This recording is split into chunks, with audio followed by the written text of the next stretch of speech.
Good morning, everyone. It's Wednesday, Stage 2, 2025, Vuelta a Burgos. Hey guys, good to be back this morning. Just getting settled in here. I thought I'd just put that little holding screen on at the beginning so you don't see me goofing around in the background. Looks like everything... Good morning, everyone. Oh. Just unmuted myself there on my live stream. And here we go, folks. Okay, guys. Stage 2, 161.6 kilometers. This baby that's on hand. I think there's still about 12 or 1,300 meters of climbing. But essentially, this is a stage designed for the sprinters. I guess there's a slight chance of a breakaway, but most likely going to be sprinters today, guys. Let's get into it right now. Why don't we take a quick look at the map of where we are. So if you're not familiar with where we are right now, Burgos is a city centered in north-central Spain. Here's a quick map of where we're going to be going today. Starting out in the countryside, we're actually south. I guess we're southeast to the east of Burgos right now. East to southeasterly of Burgos. I'll show you a location of where Burgos is right away here. I can see Doug Sanders is already in the chat. Good morning, Doug. Just got some things. I've actually got screens flipped around today, so maybe not so bright. Working on it, guys. It's that screen there that is blinding me. I think I got to sit back some more, get this all figured out.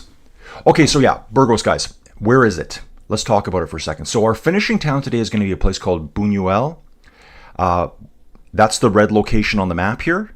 So we are to the east. I guess we're more east than southeast of Burgos. Let's just zoom in on Buniel for now. So this is our finishing town today. We actually start to the south of it, somewhere in this general direction. But what I did want to show you is Burgos. Let's find Burgos again. Here's Burgos. So this is what the whole Vuelta of Burgos is based on, this location here. And it's all the mountain ranges around it. You can see there's lots of farmlands too. But the key thing is these mountain ranges here and the mountain ranges around the edges. That's basically where we're going to be hanging out this year for the Vuelta a España 2025, which starts on August 23rd. Let's get into it, guys. Let's take a look at the stage profile today. So again, stage 2, Cilleruelo de Abajo to Buniel, 162 kilometers. It's a lumpy course. It's by no means flat. It just has a finish line that's kind of set up for the sprinters. Flattish to downhill at the very finish. Could be a very fast finish here today. I should take a look at seeing the race profile at the actual finish, what it looks like. I'll have to find a map to zoom in and see how technical the finish is. What's really interesting about it is the sprint point. Take a look at the sprint point here today. There's no KOM points today. So KOM from yesterday, same rider yesterday. We'll take a look at him soon. But complimentary results here. So sprint 1 is at 148.5 kilometers. So basically the intermediate sprint today is at the very end of the course. So this is going to set up for a really haywire finish. And these are, well, and it's time bonuses too. So it's time bonus. So right now there's probably a bunch of riders. We saw Roger Adria win the stage yesterday. The decathlon riders finished 2nd and 4th overall. There's a Bahrain victorious rider in 3rd place. So they're probably only separated by a second or two. There's also time bonuses at the finish. The actual sprint points for today are near the end. But it's going to be wound up extra early today, I think. I think the sprint trains are going to be firing early. Trying to get some of their sprinters. Yeah, Doug's saying here, sprint at the end. Absolutely, Doug. So why don't we just jump into the live stats here. Guys, we're already out on course today. Remember, this is 5:30 in the morning for me. Let's have a little time check, guys. Yeah, so 5:35 in the morning for me, if you can see my phone. Doug's saying a hellish stage. Yeah, exactly, Doug. It's designed for sprinters, but it's super punchy. There's all these rollers all day long that could easily be categorized climbs. Just looking at the profile there, you can see the sprint point is at a location called Las Quintanillas. Again, only 13 kilometers from the finish. Now, I keep calling it a sprint point. It's a time bonus point. They don't do this at the Tour de France men's. They do it at the Tour de France femmes. So average speed right now, rolling right now, guys, 46 kilometers an hour almost at this point. What we will do is look down through the stats here. Situation right now on board, guys, is it's going to be the typical thing, and this is what I love about these races, and in general, racing in Spain, there's always a breakaway. The Spanish are super aggressive. It's always the young guns out there trying to put the hurt on the World Tour teams. They got something to prove. So we can look at the 4 in the break right now. We got a Burgos BH rider, Ander Okamika. Euskadi, guys. I love this team. They've been around forever. Used to be a World Tour team way back when. So Iker Mintegi. Then we've got, that guy's going to be hurt. We're just going to say Aristi, another Euskadel rider. So 2 teammates there. And then we've got an Il Baleares rider here. Il Baleares used to be, and I guess if I'm going to say it anglicized, Balearic Islands. So that's Majorca, Minorca, Ibiza, I think gets included in that. Best place rider overall is Waristi here. 46 seconds back in the GC. So technically right now, this is your virtual leader on the course. Virtual leader on the course right now, guys. 46 seconds back with a 4-minute lead. So he's done Tour of Slovenia this year. He did the Tour of Hungary. He's got some nice points this year too. Is acquiring... Check this out here. In the Vuelta Asturias earlier in the year, so way back in April, there's it's a 4-day stage race. He finished second in the GC. That actually gave him 85 UCI points here. So if you're looking at the full stats on Pro Cycling Stats here, there's Pro Cycling Stats points, and there's also the official UCI points. You can find all those UCI points. Just go to their website. Actually, you can probably find a Wikipedia on too. It'll break them all down, what you get for races, and all those UCI points are determined for their status in the world. So this guy in the world right here, UCI World Rankings, this is the 406th rider in the world right now. So yeah, you can see here too that, so I guess they've renamed Euskadi. In its current format, it's a Pro Series team, but they've been around forever. I remember this team from the 90s. If you guys can remember that, let me know. Who remembers Euskadi from the past? We'll jump out of this rider here. So the sprinters will be lining up for this one, guys. If we scroll down a little bit on the Pro Cycling Stats. Remember, guys, I'm using the premium content here. You're going to get to see all the stats I do. That's why I've got it on full screen mode, as you can see here right now. Detail profile, you can see we're climbing right now. At 112.5 kilometers to go, we've got a lead group of 4 out front. 4 Spanish hitters leading the peloton by 3 minutes and 40 seconds. I just want to check my situation, you guys, see if I'm covering anything up that doesn't need to be covered. And the glare doesn't seem too bad right now. So I've flip-flopped this 2 little PCs. I won't have coverage again, I think, until 7 o'clock. I'm actually watching the Poland race right now in the background here. So I'm trying to keep up to date what's going on there as well. Doug saying hellish stage, first time following this race. Doug, yeah, for me too. Like, I've seen the highlights over the years. It's been around for quite a while. It's been running continuously since the 80s. They had 2 stages, 2 versions of it. I think it was 45 or 46. Actually, it would have been 46 or 47. I mean, the war ended in 45, so highly doubt they had a race right away. However, reading up on the monuments, Liège-Bastogne-Liège, way back when, was ran 2 months after World War II ended, if you can believe that. That's how hardcore they were about their cycling. And it was absolutely even a worse route than usual because the roads were all destroyed.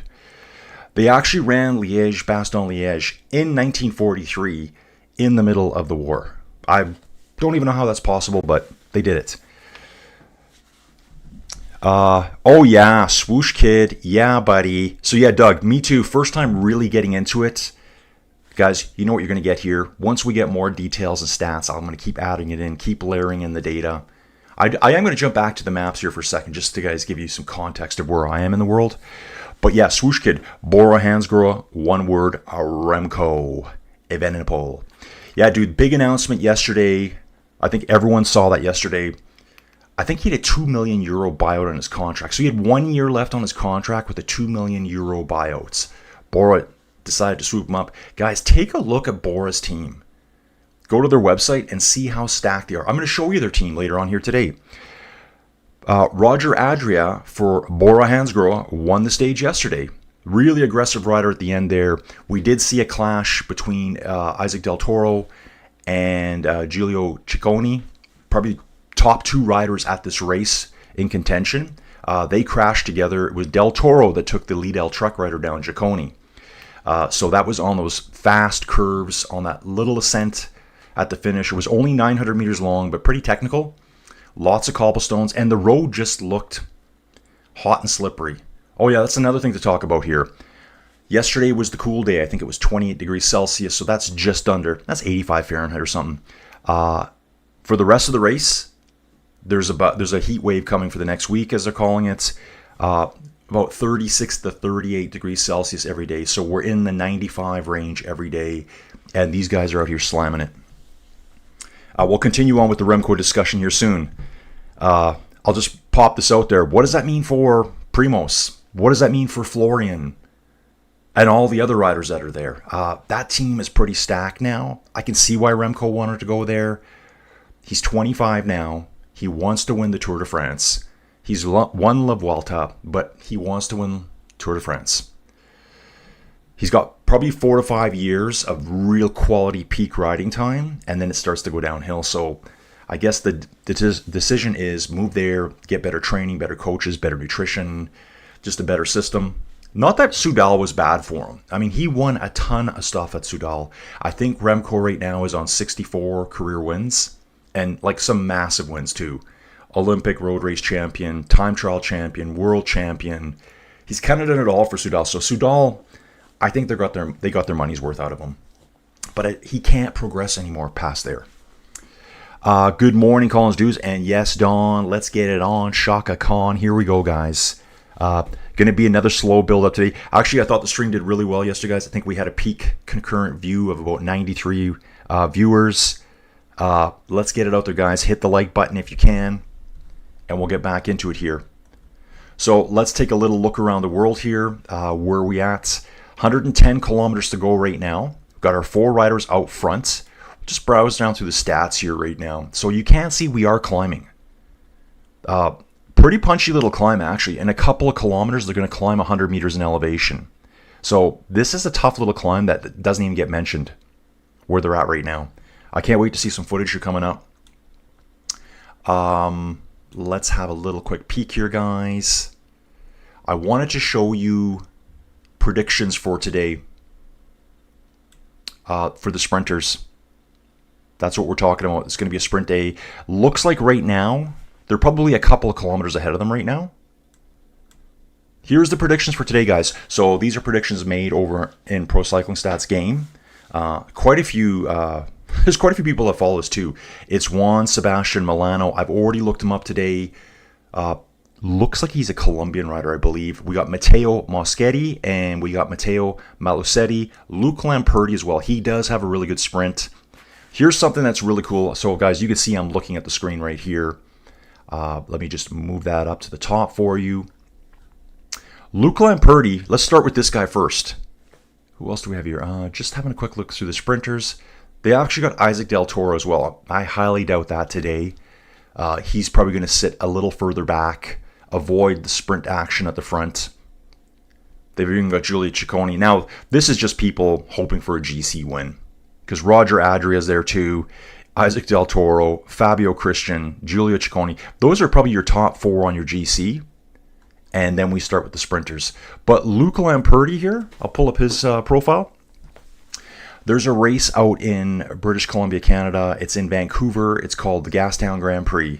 And wow, as I'm talking about, like, it did show up. So this dude here who rides for Soudal Quickstep, 22 years old. Take a look here, Gastown Grand Prix. He finished 3rd at the Gastown Grand Prix. It's been a race that's been running as far as I've been into cycling. So since the 80s anyways, mid-80s it's been running. He got 3rd place there. What I think is even cooler is that one of the dudes from Project Echelon Racing got 2nd place. Now, Project Echelon Racing is a team that I follow. It's a continental US team. They're currently racing in Europe. I did a lot of coverage for Project Echelon last year over on my Whoosh. So I think I'm doing that again this year. I just need to talk to Eric Hill. That's the lead dude over there. He's in Europe right now too, with the team cruising all over Belgium. I think they're off to... so it would have been here. Here's the Belgian race right here, I think. So they got Belgian races going on, but the team was cruising on. I think they're going to a Portuguese race next. A couple guys crashed out yesterday. So this guy actually finished third at the Gastown Grand Prix, representing Soudal Quickstep. And as you can see, again, I'll take a look here. The rest of the teams are all going to be continental teams in Canada and the US. Some of these are probably just even club teams, not even continental.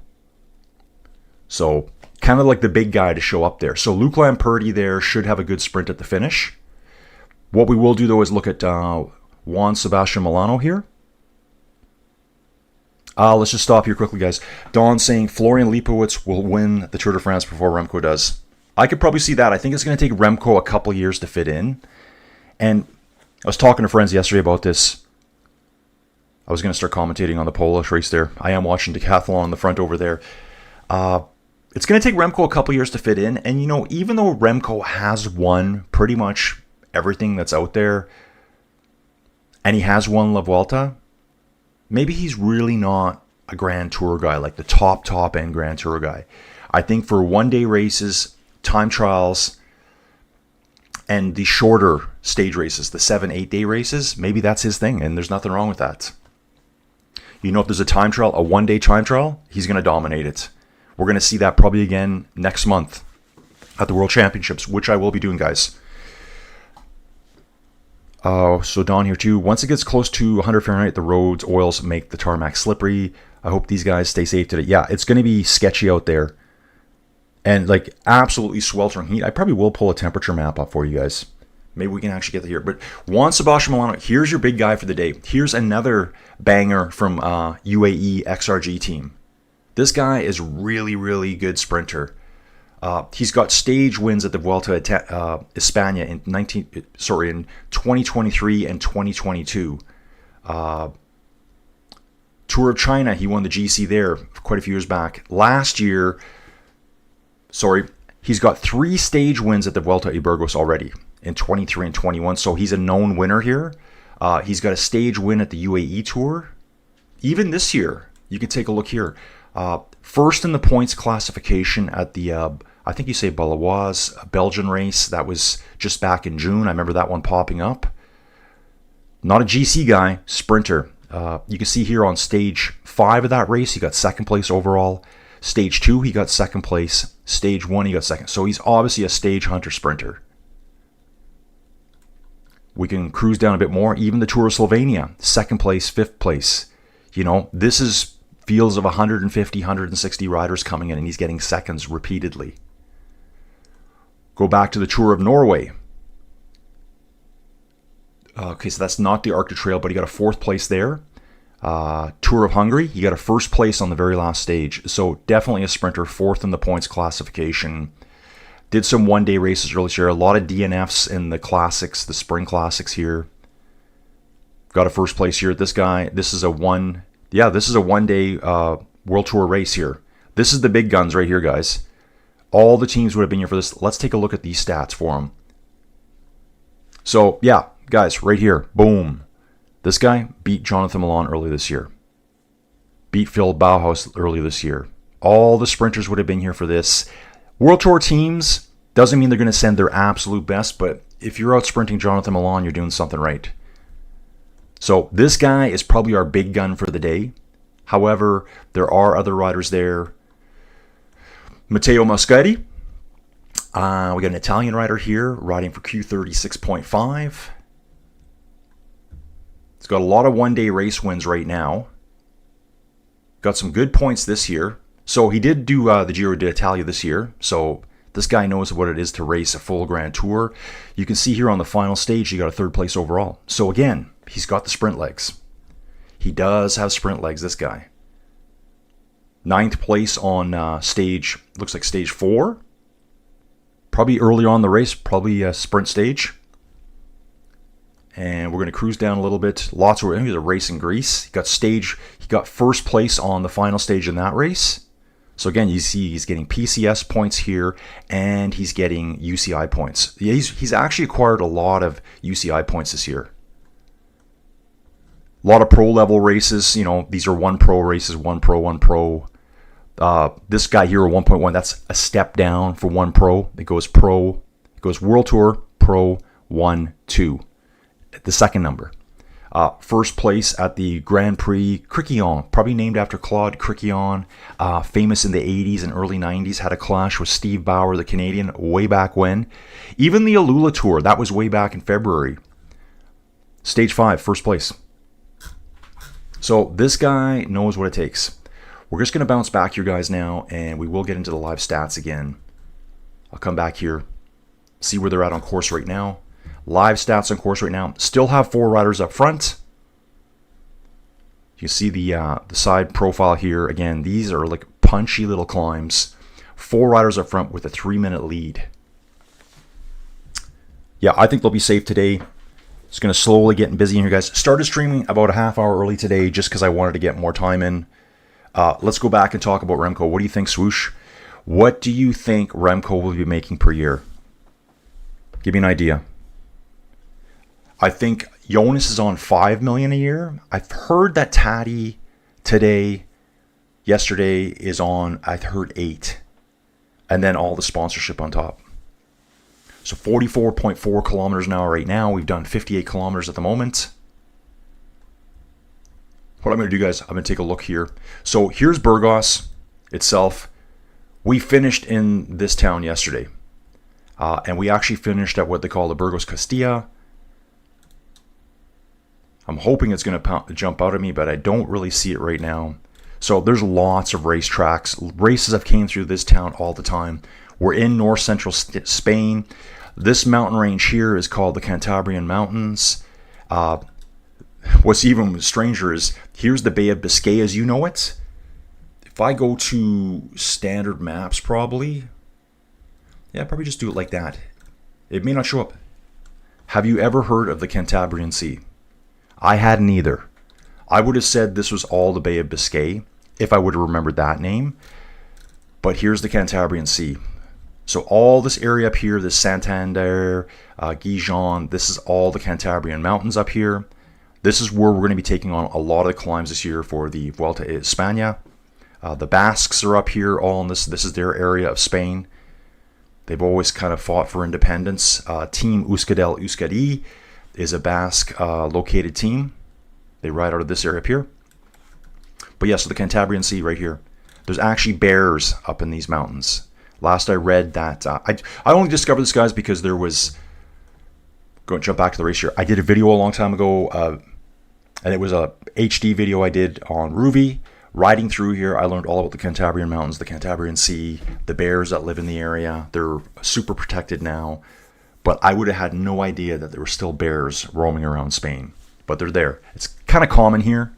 You go to the mountains, there's bears everywhere. But I just didn't think in Spain there'd be any bears left.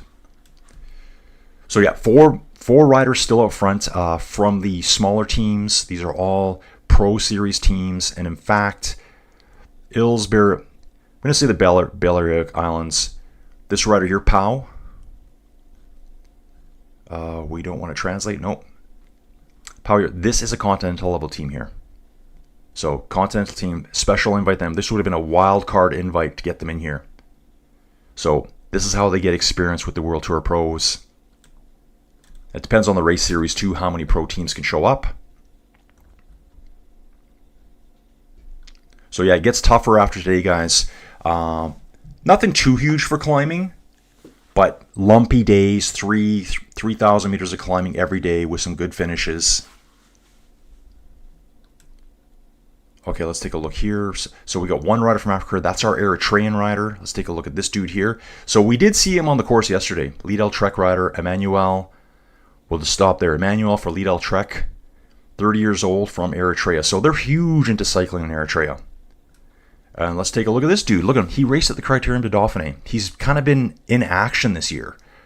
Tour of Romandy, that's a World Tour race. He was at the San Sebastian Classic just last weekend. Tour of the Alps, Vuelta Catalonia, Tirreno Adriatico. This guy's had a busy season. UAE Tour, You can see there's basically cycling year round, guys. Like even here, this Vuelta Valencia, that's a stage race at pro level. There would be World Tour teams here. This would be like an early season race for them. Going to jump back here, and while we're at it, guys, just for a little bit of fun, we're going to see where I live in the world. So here is our race finish today. Here is Burgos in the middle of the screen, and I'm going to zoom out. I'm going to zip to all the way across the world. Just keep flying with me, guys. It's dark here still. Actually, the sun's coming up now. I am right here. There's Calgary, Alberta. Here's the Rocky Mountains. I'll put it on a little bit of satellite footage here. So what you can notice about where I live is it's flatlands and then boom, mountains and big mountains. So these mountains here, like they're equivalent to the Alps, let's say. Kind of like big guys, like 10,000 feet plus. So here's Calgary, kind of home city for me. And me and Joey Jojo, I'll show you exactly. This is where we live. Here's home base, guys. That's the 25 acres we live on right there. So drop by anytime. Imagine if someone showed up here. I'd love it. Okay. Jumping back again. Get back into the race.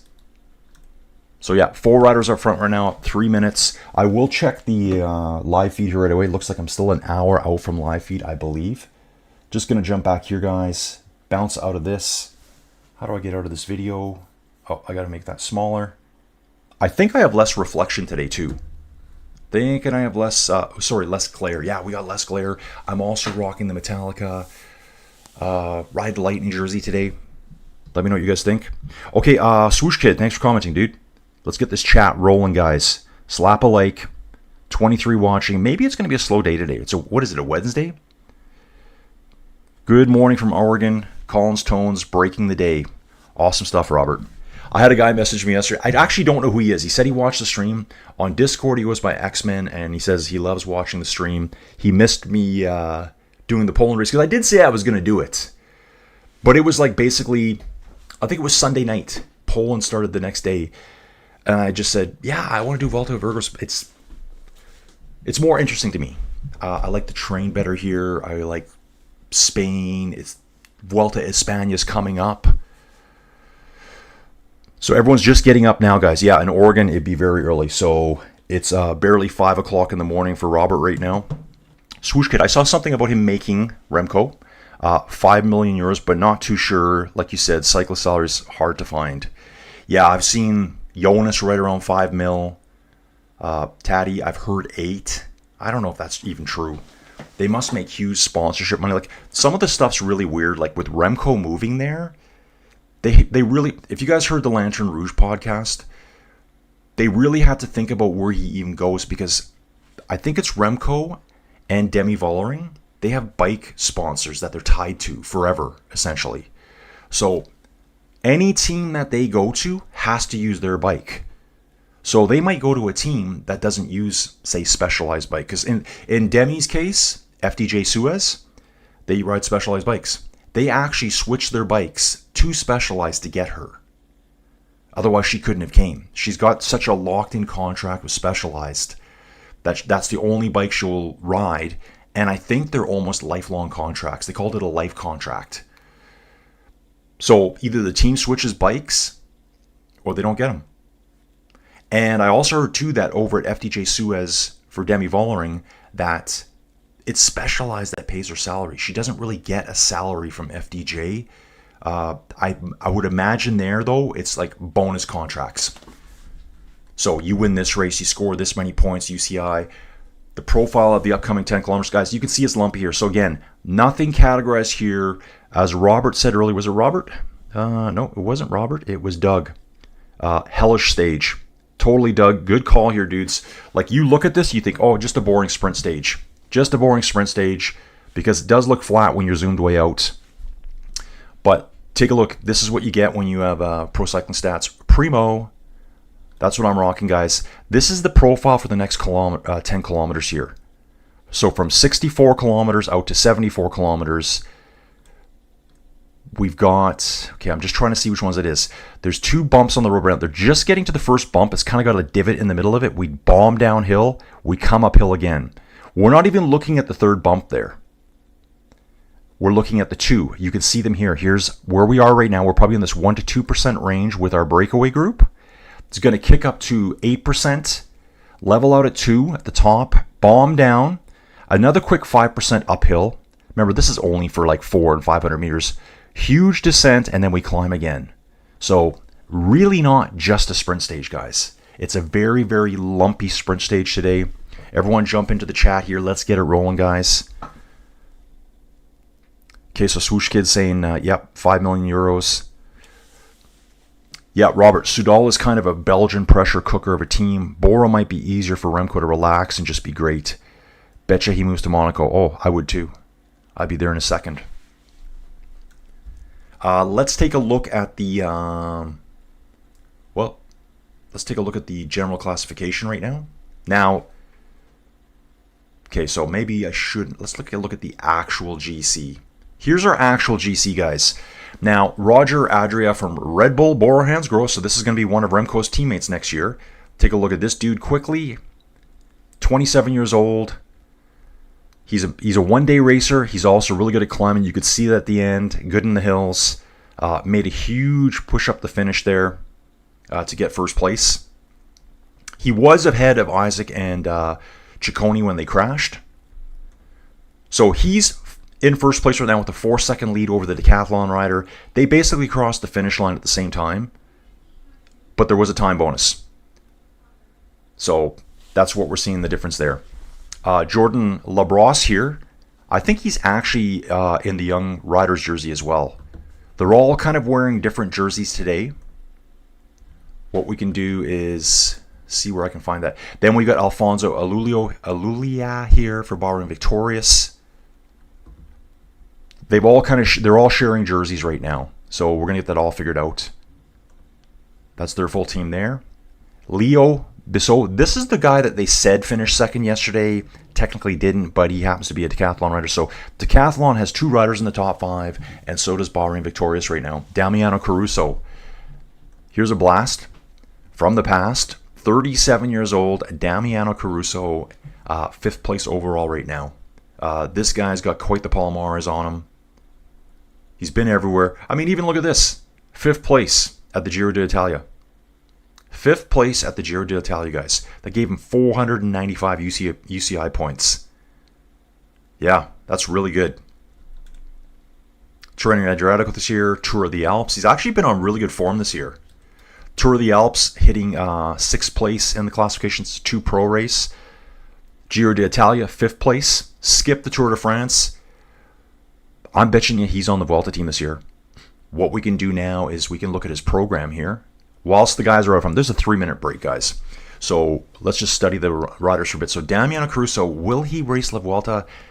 What's really cool about this too, we can look at their program. And wow, look at his names here.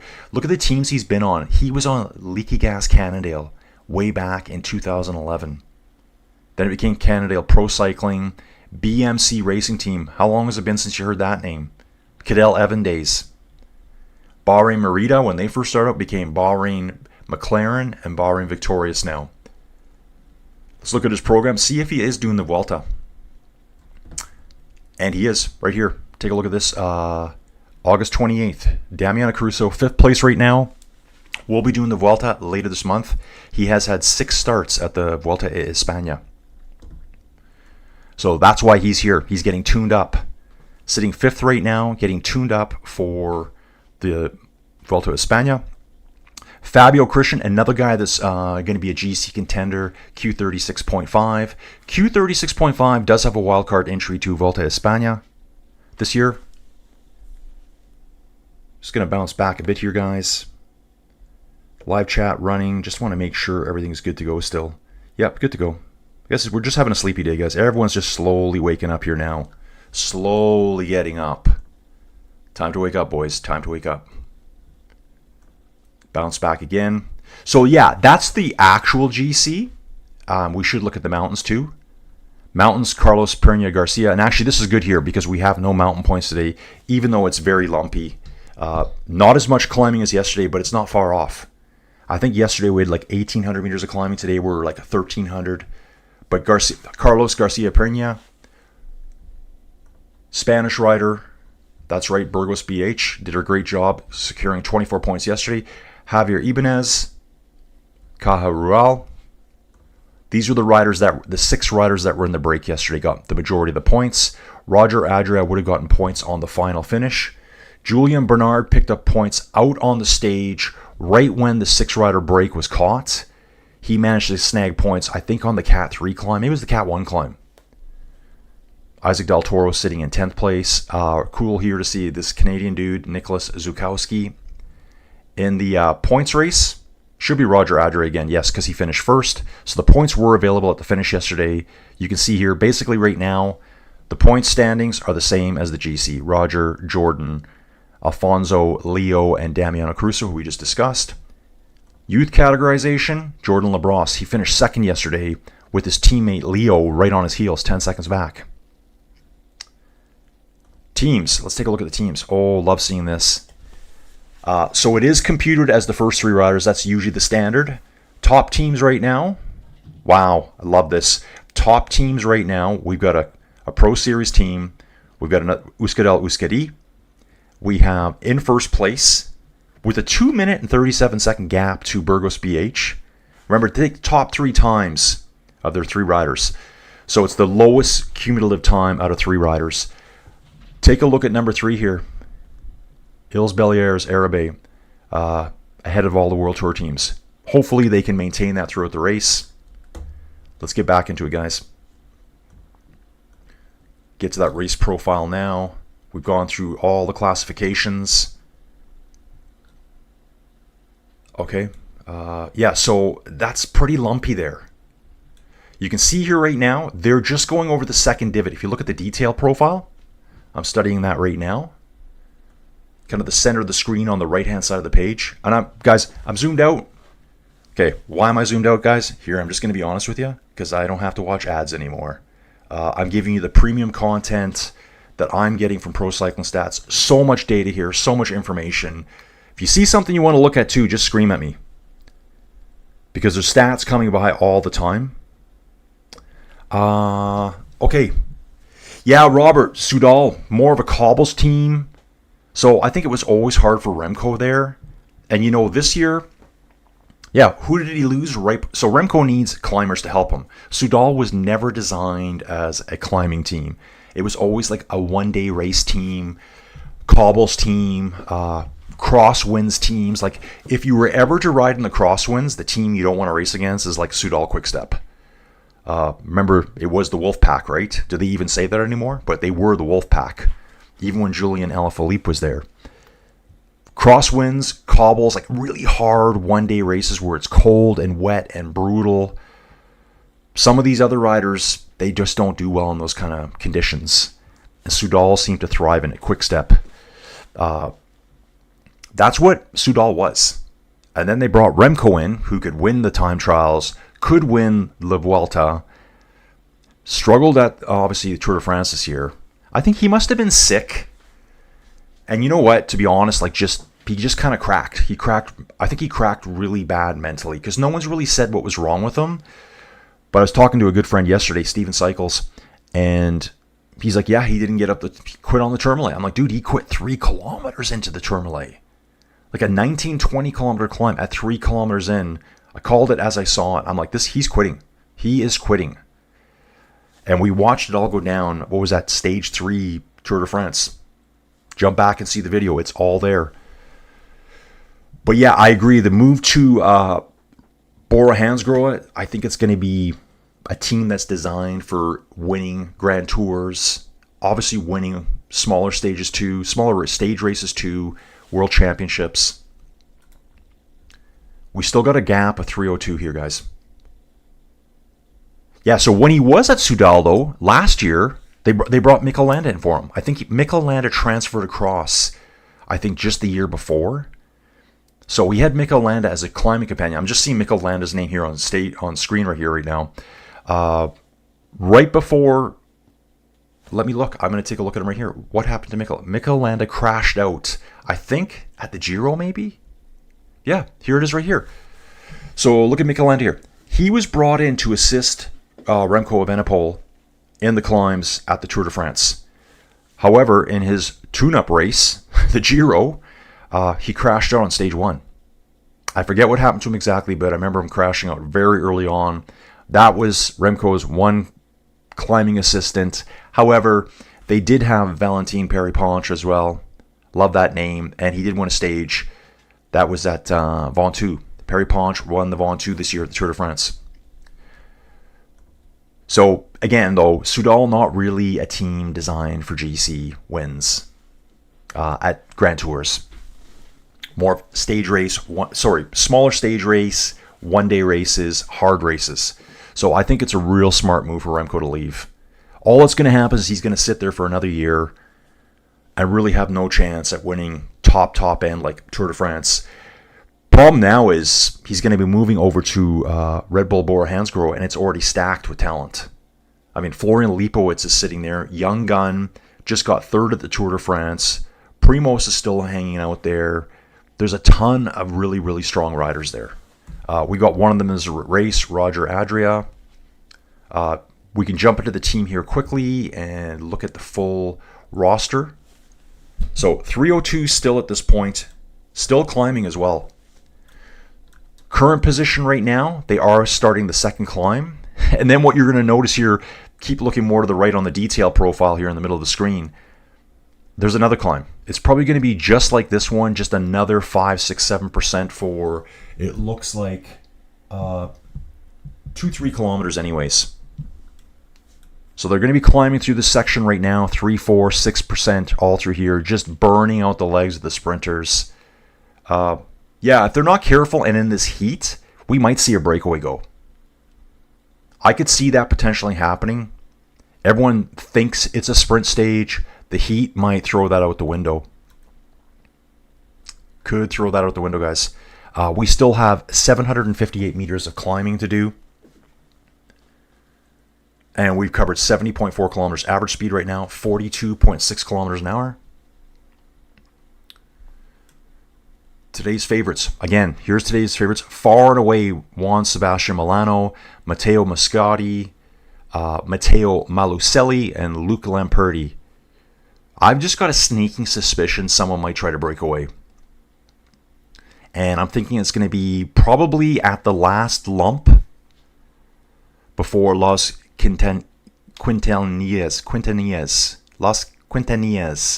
That's a time bonus point. There's a lump there right before the end. Looks like about 20 kilometers out. 18 kilometers out. There's a lump there you could launch over the top and just try to time trial away. Just going to give this a quick refresh, make sure we're getting everything perfectly here. Situation's just sitting stagnant. They're just giving us a 3-minute gap right now. And I'm on my third cup of coffee, guys. Yeah, Don, leaky gas, right? Sprint team. Q30 6.5. I think it might be a radio station, Don.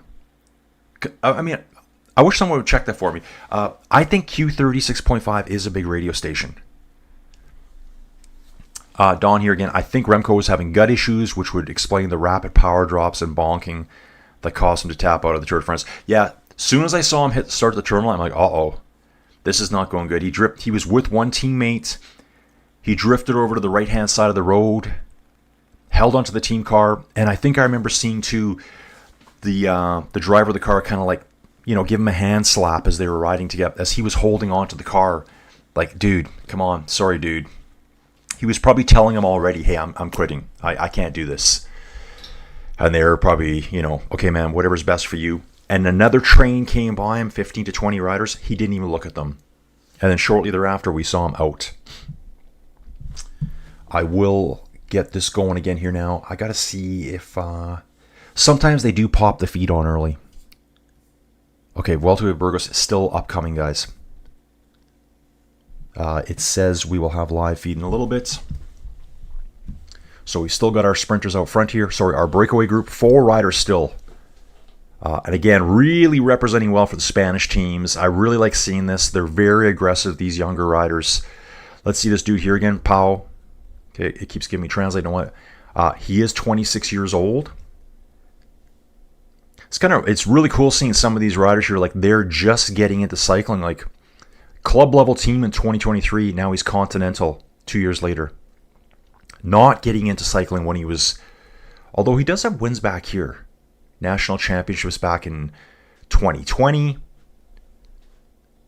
So he has been racing quite a while. Maybe it's just not showing all his club teams. But so we got a 26-year-old here in the break. Then we got Yaristi here, 30-year-old for Soudal Euskadi. Yeah, this guy's been going for quite a while. Then we have Eicher, 22-year-old Soudal Euskadi. So we've got two teammates there in the mix. This is going to be good for Soudal Euskadi today. Good coverage on TV. And Ander Okamika for Burgos BH. This team, look at this dude here. 1.9 meters tall. This guy is 6'3", walking around at, looks like 154 pounds. Yeah, he's walking around at 154 pounds at 6'3". Wow. They say he's a GC guy. Yep. You can look at the ranks. You have like one-day races, GC, TT. He doesn't have a strong TT. Doesn't have a sprint. Okay climber. Okay in the hills. GC guy, though, overall. Just going to have a quick browse of his stats here. So he's been to the Tour of Slovenia. He did Occitania or Occitanie.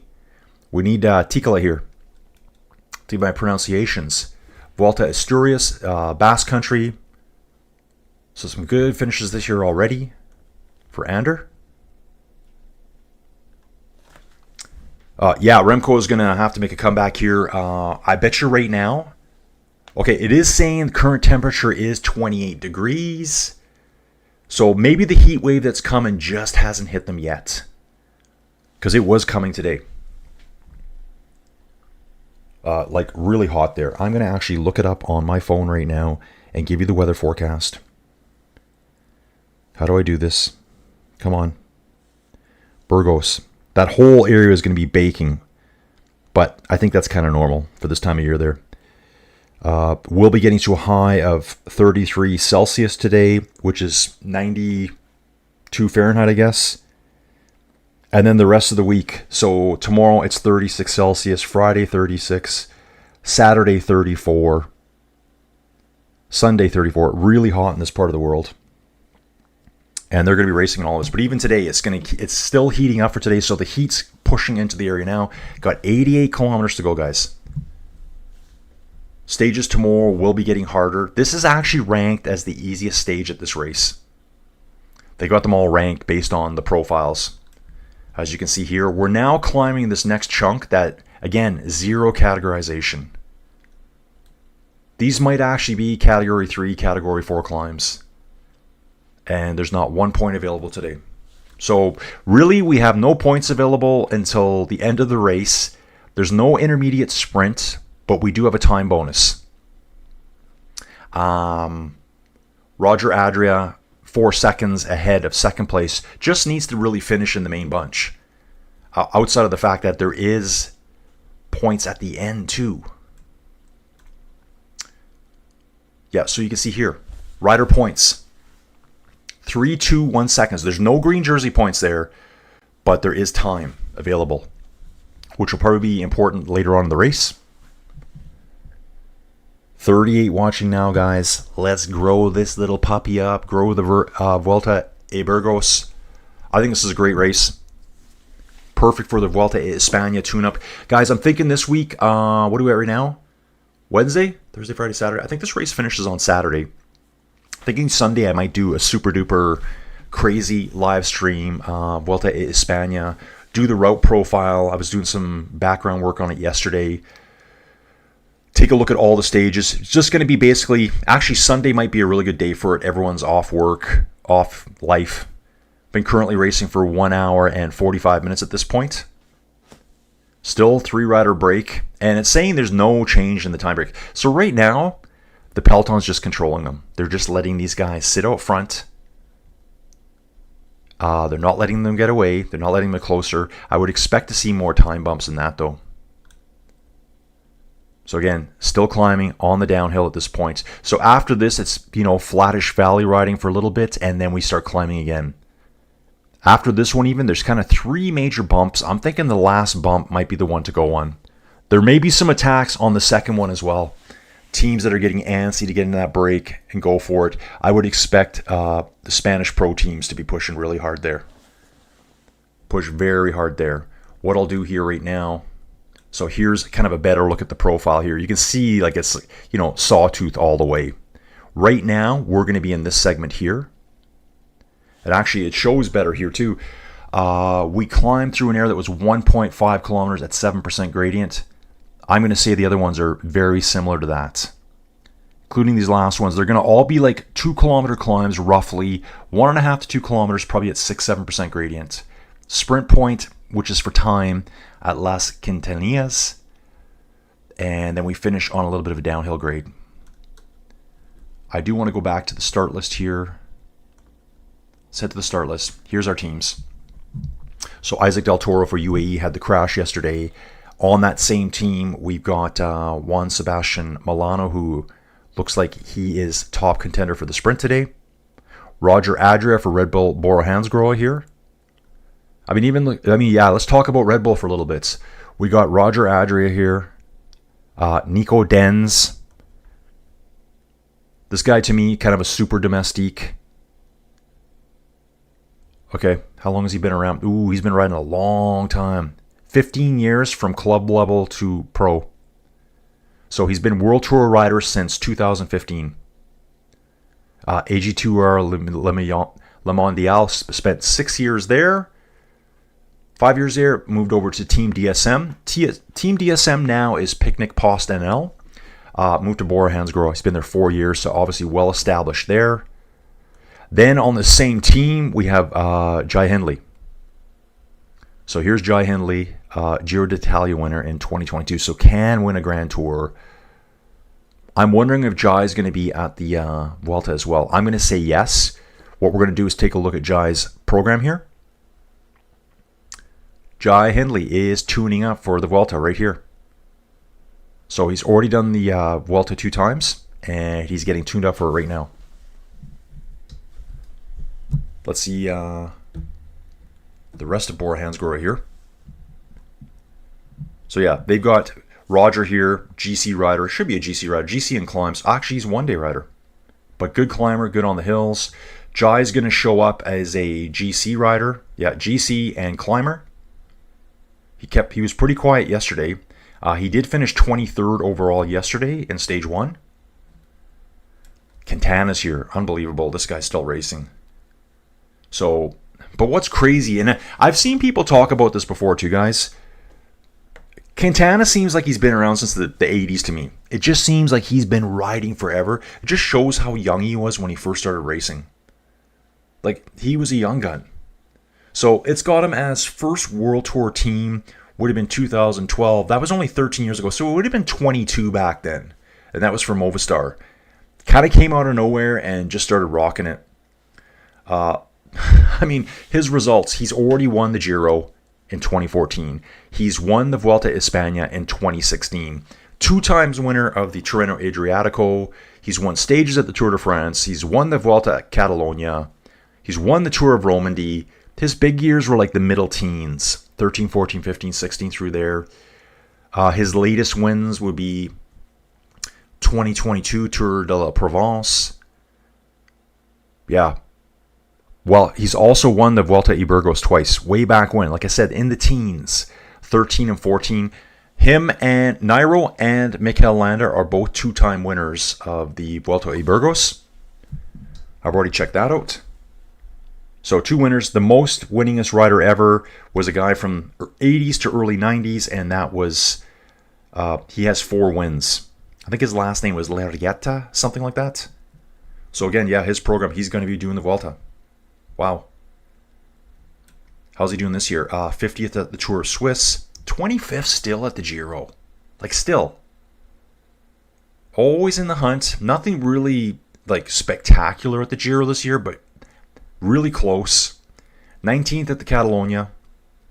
32nd at General GC at Tirreno Adriatico. And then a bunch of one-day races early in the year. Loves racing in Spain, obviously, with the Movistar team. Okay, I'll bounce you back to the profile, guys. We'll get into that. Ooh, I should be on this one here for live stats, and I'm going to give this a little refresh here, see if we can get any time gaps. Still giving us the exact same time gap. Okay, Red Lantern classification, guys. What does that mean? What's the Red Lantern? I've seen people ask this before. It's a name I'm very familiar with from dog mushing days. Red Lantern is the dude that's in last place on the course. Last place rider. So you can see right now, they're going to say it's first place, but it's actually dead last. 14 minutes and 33 seconds behind. We have Daniel Babor here for Cilleruelo. So probably got caught out yesterday, dropped early on. There were some splits nearing the finish yesterday.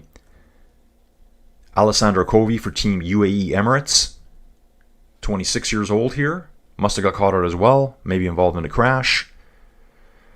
Domo Novak, UAE again. 30 years old. And this guy looks a bit familiar to me. I thought he might have been in the break for a little bit yesterday. Hard to tell though. He's been with Euskadel a very long time. Virtually his entire career he's been with Euskadel. Euskadel Basque Country.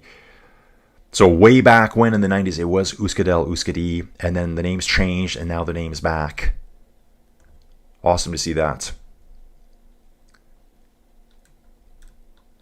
Out of the hills, guys. The chase peloton still saying 3 minutes back. I'd love some more details on that. Once I get my stream, guys, I'm going to get this figured out here for you. 40 watching right now. Thanks for everyone being here. Okay, Dawn. Guys, thanks for chatting here today. Throw me some details. Throw me some stats. Quintana took the white jersey at the Tour de France at least 2 times. Yeah, it just seems like he's been around forever, but he's really not that old. He's only 35 years old. But doesn't it seem like he's 45? Or 55. It just seems like he's been around forever. And I always hate when people say, oh, he should just retire. I don't like that at all. Like they're saying that about Primo still. And I think he finished 8th at the Tour de France. Yeah, what's wrong with 8th? He could still win one-day races. He's still a really good time trialist. The problem with Remco right now, and the swoosh kid brought it up with Remco going to Red Bull, is what are they going to do with Primoz? I think they said Primoz is making 2 million euros per year. Do they need him? Could they let him go? Where would he go? Would he play Super Domestique for Florian and Remco? Maybe. Maybe he's at that point where he's just like, yeah, just pay me my 2 mil and I'll do whatever you want. He might do that. Or does he go somewhere else, maybe get a little bit more money, race 1 or 2 more years? Oh, yes, Swoosh Kid, you're right. I did look that up too. Giulio Pellizzari. He's another super up-and-coming cupping rider for Bora Hansgrohe. I wonder if I can do that right now for you. I could probably do that right now. Let's take a look at him. Okay, well, we'll do that soon. Yeah, so, I mean, Red Bull right now, kind of stacked. Really stacked with talent. Remco going there. He's 25. Wants to win the Tour de France. When's Taddy going to be done? It might be that he has to wait till Pogacar's done. I mean, he might have such a stranglehold on the Tour de France that no one else can win it for now until he's done. That's why I'm really, really excited about the Vuelta this year. Number one reason why, and I hate to sound, I don't want this to come out the wrong way, Pogacar is not going to be there. So when you look at the lineup for the Vuelta this year, it's awesome. Really good lineup. It will be another UAE Visma battle, but Visma is basically the Tour de France team. There's a lot of riders like Jorgensen's there. Matteo Jorgensen's going to be riding again. Jonas is riding. Campenarts is riding. I think Sepp Kuss is there. I'll take a look at those teams. Okay, check this dude out here. This dude here is supporting Isaac Del Toro. Welcome aboard, Angel Hugh, a 1111. Greetings from Tijuana, Baja California, Mexico. Dude, Angel, Angel. It's probably Angel. I'll try to say your name somewhat correctly. Baja California, my favorite part of the world. I love going to the Baja. Dude, I've never been to Tijuana. I've never been to Ensenada, but there's so many great places up there. The inside of the Baja on the Sea of Cortez. So many cool places. I'm a Cabo guy. Just fly down to Cabo. It's a quick, easy flight from Calgary. It's a direct flight too. So there's no transferring over. We meet tons of Americans from like the East Coast. Still got our 4 riders, guys. It's now down to 243. This is the first change in the time gap I've seen the entire race. Yeah, that's right. Dude, glad to have you here, dude. He's a deadly rider.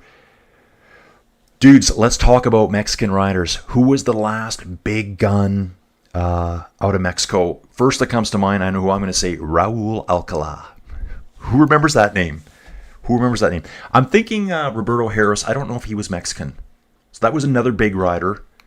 Was Roberto Harris Mexican? Raul Alcala was for sure.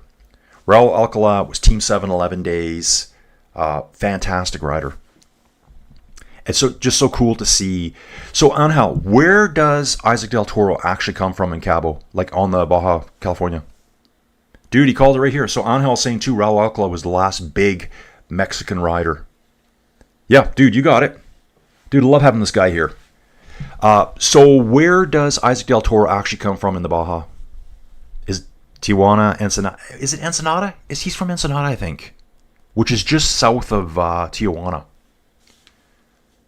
Don saying here, yep, Quintana has been around for like 17 years, which feels like a long time. But he can still contribute. He can still attack on the climbs. He may not be the guy that's going to win them. He is from Ensenada. Wow. Okay. Dude, is there a big racing scene in the Baja? I've looked at doing climbs in Cabo San Lucas, but it's always, you got to take your bike. Do I want to take my bike? Do I want to destroy my bike in transit, right? I think there's a bit of an observatory on the top of the hill. Oh, what's it called? Pedregal in Cabo San Lucas. And there's a cobble road going all the way to the top. Yeah, dude, exactly, Don. Raul, like you were digging deep in the history. Dude, that's why I love talking about this stuff. I love remembering the history going back. Yesterday, I was messing around doing stuff for this race. And yeah, so 4 riders still out front, guys. Nothing's really changed. I guess it's kind of been just what I would call like a static race, just stable. These guys are just putting their time. And as soon as I get some video, I can start giving you some more details on it. I really wish they'd show more of the race. However, having said that, they did the exact same thing with the Tour de France Femmes. I think they showed one whole stage out of the 9. So, Rolaka, you were digging deep in history. Angel saying, not that he's aware of the race scene there. Okay, so he's talking about San Pedro Martir Observatory, 9,000 feet. Dude, I absolutely, wouldn't believe how much I love heading down there. Yeah, so guys, when I go down there, I'm not Mr. Adventure. I'm not out doing things, but I just love going to Cabo. It's my break. Fly all the way down. So I drive an hour to Calgary. I park my car, take a transfer over, 2 seconds. I get on that plane, 4 hours wait. Not even 4. It's 3 hours and 15 minutes sometimes, depending on the winds. I get off that plane, and I'm in beautiful Cabo San Lucas, San Jose del Cabo. It's the same place, guys. That's why they call it Los Cabos. But if you're ever traveling there and you want to see the arches, you need to go to Cabo San Lucas, not San Jose del Cabo. But you can get to it real easy. And yeah, go for a week, 10 days at a time. I'm just a lounger at the pool guy. Lounge, podcasts, read books, all about cycling usually, or horror stories. So, Angel, great to have you, dude. If you're brand new, just give the channel a quick like if you can. But I'd love for you to subscribe too, man. Channel's growing actively. It's going to be all live streaming races from now on. And the more data I get, the more I can show you. A lot of the dudes here know I usually use an app called Biketerra. I don't have it for this race, which will actually show you like a 3D representation of the cyclists out on the course. It looks like it's an animation, but it's actual locations of them on the course using maps nearby to show the profile. So if there's a mountain there, it's going to show a mountain. If there's a switchback there, it's going to show a switchback. Robert, characterizing what kind of rider they are is very useful to me as a fan. Okay. Thanks, Robert. Angel, who? 1111. Dude, Angel, how warm is it in Ensenada today? Or, sorry, Tijuana. I'm ready for a trip. I think me and Joey Jojo might be going down there in October. After all the racing's done. Until then, I'm hardcore. I could stream every day, guys. I could stream easily every day. So we got this coming up. Angel, I'm doing the Vuelta a España at the end of the month. So that's August 23rd. I'm probably doing a preview show of that coming up this. I think I'm going to do it Sunday. If I do it Monday, there won't be anyone around for it. So I think I'll do it Sunday. I'm still looking for my buddy X-Man. He messages me over on my Discord channel. Guys, there's a Discord channel for Inside Cycling World if you're interested. It's probably the best way to reach me anytime you want. So if you like hanging out here, this is when we get to chat. 70 Fahrenheit? Okay, so that's pretty warm. It's not hot, but it's getting there. What am I at? I am at, and actually it was quite cold, but it's warming up now. For all you Americans, I'm at 53 Fahrenheit right now. So it's not bad. Not too cold, but it'll get nice today. It'll probably get to 65, 70 later today. Never really that hot here. Cabo, though, I love going there and getting some 90 Fahrenheit and just chillaxing, work on the tan instead of being pasty white all my life.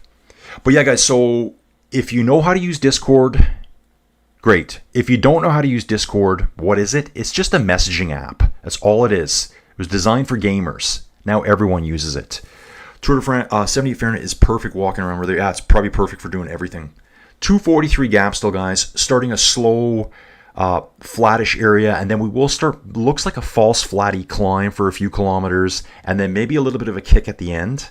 I expect everything to still remain static till then. Not really expecting much to go off. I mean, it's just sitting static right now. Yesterday was a little bit more hectic. Probably going to do this as an easy day. I think what they're planning probably is let's just let them go up front. This is the GC Peloton thoughts. Let them go up front. Let them do their thing. Let them get their sponsor time. These are all smaller teams out front. Up-and-coming Spanish riders on these teams.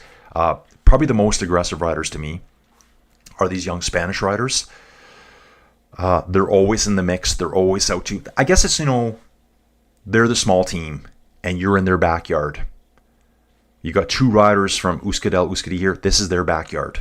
So they're here to impress people. Coffee time, guys. Let's have a quick sip of the coffee. And let's hope for the video feed soon. Still got a bit of time till it comes. We'll probably have about 2 hours of video feed today still coming up. But yeah, so guys, hit my Discord if you want. It's called Inside Cycling World. The exact channel you're looking at right now. It's called Inside Cycling World. I do all my virtual cycling stuff there. And I have chat groups for the Tour de France. I have a chat group now for Vuelta y Burgos. A Burgos. Why is it not E? Why is it A? Am I thinking different language? Is it E if it's somewhere else? I like to say E. I don't know why. 566 meters of climbing still to go. And we're not sure if it's going to be... Most likely, I'm saying like 90% chance this is going to be a sprint win. 10% chance some of these riders get crazy at the end and try to attack on one of those bumps. Looking at the profile now on the screen, guys. Talking right through here. The last two bumps look pretty important to me. Someone could launch it. I think riders right now, they're just controlling it in the GC. They know they got some hard days coming up. This could be their easy day of the stage race. It is technically the easiest route out of the 5 stages. Okay, Angel, yeah, great having you here, dude. Love cycling fans dropping in. Good morning. This is Tony C. Good morning. Hard to find to compete with how much attention the Tour de France gets compared to these other races, but you're still the best online for any of these races. Hey guys, yeah, it's so awesome, dudes. Like, I had a random dude yesterday message me, and he was kind of like, dude, you said you were going to do Tour of Poland. This is on my Discord. Again, if you want to get a hold of me, guys, outside of when I'm sleeping, but any time of the day, get into the Discord. That is the single best way to get a hold of me, because I have the Inside Cycling World Discord, and I have my Team GRC Discord. I kind of look at them all day long. It's just cycling chat, training chat, diet chat. I mean, it's fun, but it's still just bike talk. We talk about all the transfers, talk about races coming up. I try to promote myself there, obviously. I put links for all the races there in case you miss them. It's just probably easier to find it there. But yeah, anyone who wants to reach out to me anytime, just do that. Yeah, so yeah, the dude yesterday, he was like, dude, you said you were going to do Poland. I'm like, yeah, sorry, dude. And you can read all the chat. It's there for everyone to read. It's a public chat. You can do private chats there as well. You just click on my name and say, wave at me or whatever. Do we need an invite for the Discord? You might, Dawn, but I think right now, if you look at the description on the... yeah, let me look here. If you look at the description... is it still active? I got to check that out. I used to have a link for my Discord in the profile here, like the description. I'm not sure if it's there anymore. Just not sure. Guys, maybe what I can do... I can probably do this offline. So what I'm going to do, guys, you just kind of chill here for now. I'm going to open up another window. Actually, I don't need to open up another window, do I? I don't need to do that. I need to open up Discord. Open up Discord. I can probably drop a link here right now. And then you can at least try it, Dawn, so you know that it's there. Discord, please open. Should be opening. Yeah, sometimes it's clunky. Again, 2 minutes, 43-second gap, guys. Not really too much going on here. Trying to figure out the best way. Actually, you know what? I'll do it on this PC here. Yeah, I can chat better in this one. Okay, I'm going to do this, guys. I'm going to do it on this PC here. And I'll get it launched. Why is it doing this? My Discord chat. I don't even have it open here. I think I shut it down because it makes like a little beep notification. So here's my Discord. What's the best way for me to do this? So I'm going to say, okay, this is the Inside Cycling World Discord. Yeah, I'll send you the Inside Cycling World one because the Team GRC one is all just dedicated to Team GRC racing. So I'll give you an invite to the general here. I need to invite people. I'm going to grab a link. And then I'm going to drop it. Edit invite link. Yeah, so this link expires in 7 days. So I'm going to make it infinite. This will never expire. Generate a new link. Copy. I'm going to drop this into the YouTube chat right now. And guys, please, I'm inviting you to it. So if you can all jump into it, that'd be great. Here it is. That's the Discord link to the Inside Cycling World Discord. Dawn, you can reach me anytime there. Yeah, so I think the Discord link was old, so I've just changed this link to a never end. So if anyone ever sees this, they can just jump in. And again, it's just for cycling chat. You'll see, if I look at it right now, I'll tell you what's in there, just so you guys know. There's just a general, there's a chat that's all Ruby related. Hey, there's Dawn already. Dawn's in the mix already, Dawn. You got it. That's simple. There's a Ruby chat, my whoosh track, chaining to peaks, Zwift. Looks like someone, okay, no, there's a book club. YouTube goodies. Yeah, Dawn's here. Hey, Dawn. Give him a thumbs up there. There's a YouTube goodies is great. That Steven Cyclist posts a lot of stuff in there. It's all cycling related. Sometimes like classic movies.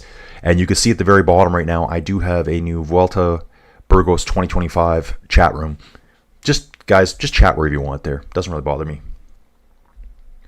So again, that you're going to get me there. I'll be on my phone outside mowing the lawn, and I'll get a chat, and I'll know you guys are there. Okay, guys, let's get back to it here. Got 30 people watching right now. Love it, guys. Let's keep it rocking. It's probably going to heat up starting tomorrow. It's Wednesday. It's kind of that slow day of the week. We're at hump day right now. 500 meters of elevation to go. We are on a false flat section right now. Still waiting for the stream to come through. I'm going to give it a quick refresh in case they started early. And again, I find a lot of these races, they do it. I just saw it live now. I think we got Vuelta e Burgos live now. A Burgos. 47th edition, by the way. Okay, come on.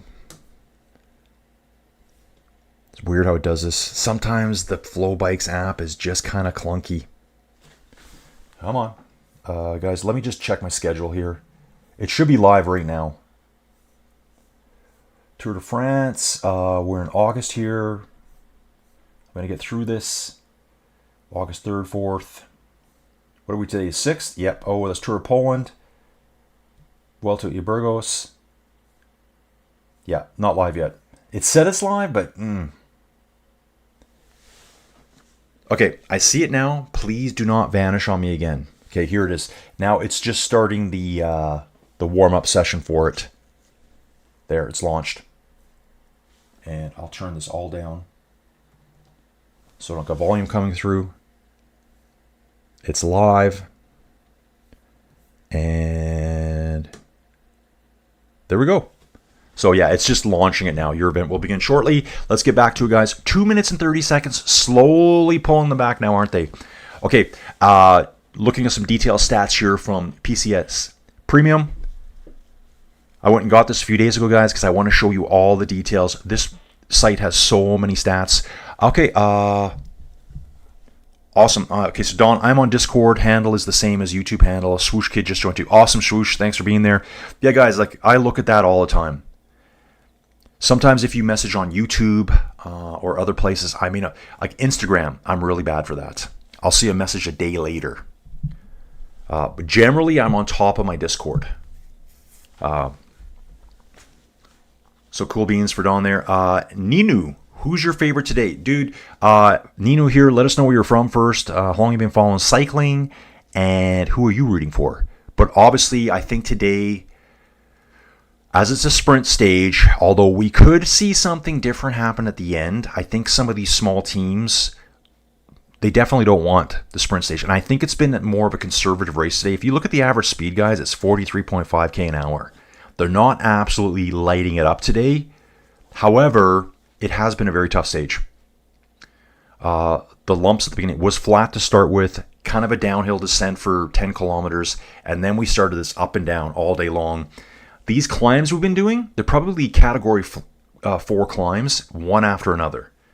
5-6% up, 5-6% down. There was 3 of them in an area between kilometer 65 and kilometer 78, it looks like. 3 of those Cat 4 climbs. Milano, dude, good guess, because that's exactly what I'm going to say. Milano is the top pick for today. Really, really good sprinter as well. I did go through his stats before.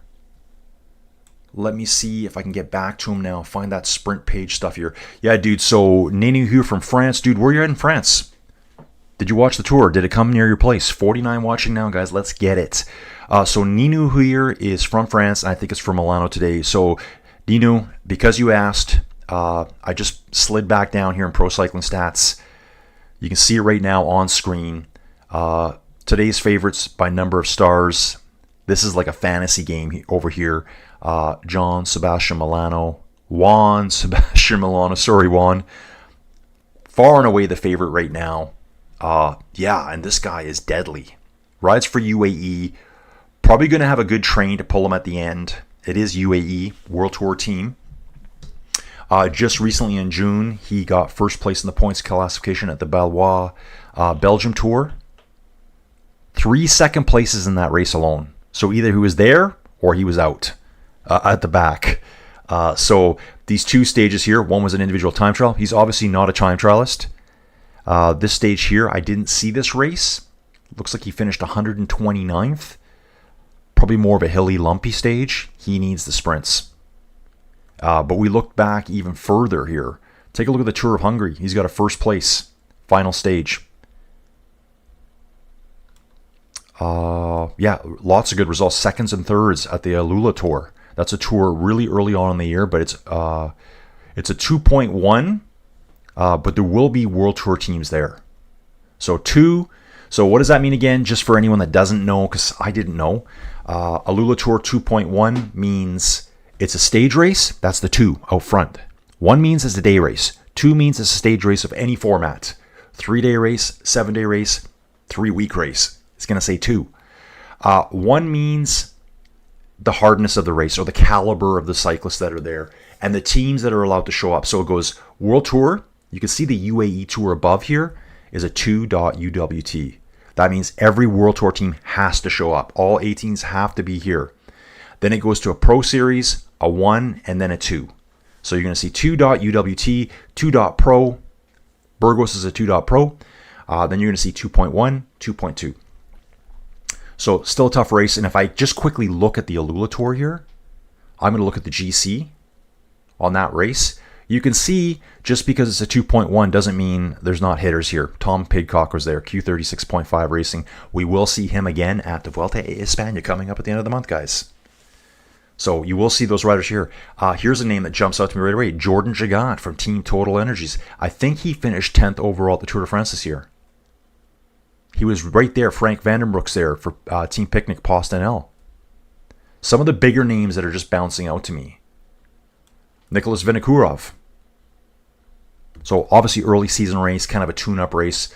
Let's just jump back to this one here, guys. So yes, Juan Sebastian Milano for today's win. If it goes sprint, I think there will be a breakaway trying to get there. We jump back to the live stats. Just want to have a look here if I can see the temperature here. Yeah, saying 27 degrees right now. And that's supposedly at the head of the race. Still 2 minutes and 30-second gap. I'll get back here again. Oh, so Ninu was at a few of the stages. Awesome stuff, dude. I covered the entire Tour de France this year. I don't know if you saw any of those videos. You seem like a brand new name to me here, so welcome aboard anyways, dudes. Love having cycling fans in here. So much history, so much knowledge, and it's the chat. The chat here, this community is so awesome. They help me out with all my stuff. They just trigger a little memory. I'm like, oh yeah. Kind of like Angel did earlier. Angel Hugh. We got talking about Raul Alcala. Stream's coming live now, guys, and that's the best stream you can get right now. Everyone in the world is getting the same stream, essentially. So, same as the Tour de France Femmes, no one got to see the beginning of the race on the majority of those stages. At first, I thought it was maybe just my provider, but no, it's all the same. They said even in Europe and places, they weren't sure on the whole thing. So, yeah, Ninu, welcome aboard. I hope Isaac Del Toro's hands aren't injured. He needs to hold into the handlebars. Yeah, dude, did you see the replay of that? His hands got ran over. That's what I saw anyway. But, yeah, it was his fault. He's the one that slipped out. Just getting this online now, guys. So, flow is coming now. 6:52. Could be a couple minutes still. Tony C., do all the top tours have, not sure what you call them, wildcard teams? They will have, yeah, I guess you'd say wildcard in the fact that they invite certain teams. So yes, Tony, they do. So like this year at the Tour de France is the easiest one for me to talk about because, well, yeah, a World Tour race, UWT, the Tour de France is a 2.UWT. Every one of the World Tour teams has to show up. They have to represent. So I imagine at times they're probably like, oh, we don't want to do that race. But they have rosters 30, 40 riders deep. They send a development squad to certain races. But there's only 18 World Tour teams. That's it. So Tour de France has 18 World Tour teams. There's 5 wildcards. So there's 23 teams at the Tour de France, 5 wildcard teams. Certain teams don't get selected. I don't know how they do that selection. It's just how it is. And when you step down, when you go to a 2.pro, you'll see that all the World Tour teams aren't here. They don't have to be here. But if we go back to the... we'll come back here. We'll go to the start list here. It's easier for me to show you here. There are 10 World Tour teams at this race. UAE, Red Bull, Ineos, Movistar, Bahrain, Lidl Trek. You can see there's 10 of them. Then I think there's 8 pro teams. Yeah, there's 8 pro teams, starting with Burgos all the way down to Team Polti Visit Malta. Yeah, there's 8, and then there's 1 continental team. So there's a certain percentage of World Tour teams that are allowed to compete at these ones. I think it was at a 2 pro, you're allowed up to 70% World Tour teams, I believe. Now we've got 10 here out of 19 teams. We got 10 World Tour, 8 Pro, 1 Continental. 10 out of 19. Sounds about 70%, doesn't it? Close. And then when you drop down further, like at a 0.1 race, so let's say this was it's called a 2.0 race here. Let's say this was a 2.1. Only 50% of the teams are allowed to be World Tour teams. They don't want the World Tour teams just showing up and wiping the board with everyone. So they have different rules, and they have different ways of selecting teams. So yeah, all the big tours and even the smaller ones will have wildcard teams. So I think it's really cool that this continental level team here got selected to race against the pros and the World Tour teams, obviously with the intention that these guys here, they want to get up onto these pro teams and maybe even make the big jump onto a World Tour team. Oh yeah, there's one guy off Illes Beliers here that did not finish yesterday. Jose Martin, I did see that yesterday. Okay, get back to the live stats here. 2 minutes and 30-second gap, 100 kilometers done. Again, this has been a really chill stage. They are climbing right now. I'm hoping we get a little bit of a profile here. Dream is back. Hey Dream, how's it going? Hey Dream, whilst you're here, here's a quick question. Because I know you're the expert on all thing women's cycling. Now for Demi at FDJ Suez, Specialized pays her salary, right? Because I was discussing this earlier on about how Remco is in the same situation. Remco can only ride Specialized bikes, and I think they called it a life contract. So whatever team he goes to, it has to be a Specialized bike. So I think for Demi at FDJ, they totally switched their bikes. I imagine FDJ was probably riding, what, Lapierre, maybe? It's just my guess. And they switched bikes for her. Yeah, Remco and Bora, what happens to Roglic? Exactly. I think he's 2 million euros per year. Still waiting on video, guys. So I can tell you what it looks like there. Give you the details that I like to see. And this is why I started this channel 2 years and 9 months ago. And you guys are what are helping me make this channel go forward. It's you guys. Totally. All the input here, all the interactions, and it's so cool to see people coming back day after day. People reaching out to me saying, dude, I love your videos. And I'm like, really?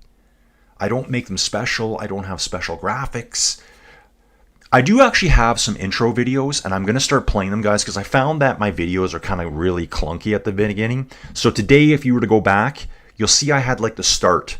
So I used the thumbnail for today's video as kind of like a holding screen. Because when I say live, I can't see your chat. It takes a while for it to get to me.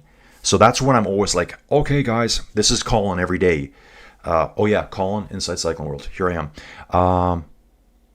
Every day I'm always going, okay, give me guys a second, guys, whilst I set up the chat. I'm doing that in the background now before you guys even see me. So if you see that screen for quite a while, I'm here. I'm just waiting for it all to come through now. That's going to be the way. So stage 3 tomorrow, you're going to see a thumbnail. It might sit there for a minute, and then I'll pop on. Long story, you probably didn't even know to know that. Okay. 4 riders still out front. 2 minutes, 30-second gap. So again here, this is another decent climb here. I wish they'd show me some stats right here, like on the riders themselves. Maybe they do. But yeah, this site is absolutely stacked with data. Just so you know, if you ever see it zoomed in really quick, if you see someone else is doing this zoomed in really tight, it's because they don't want to show you the ads. That's why they're doing that. What I see is what you guys are going to get to see. I'm not going to hide anything from you guys.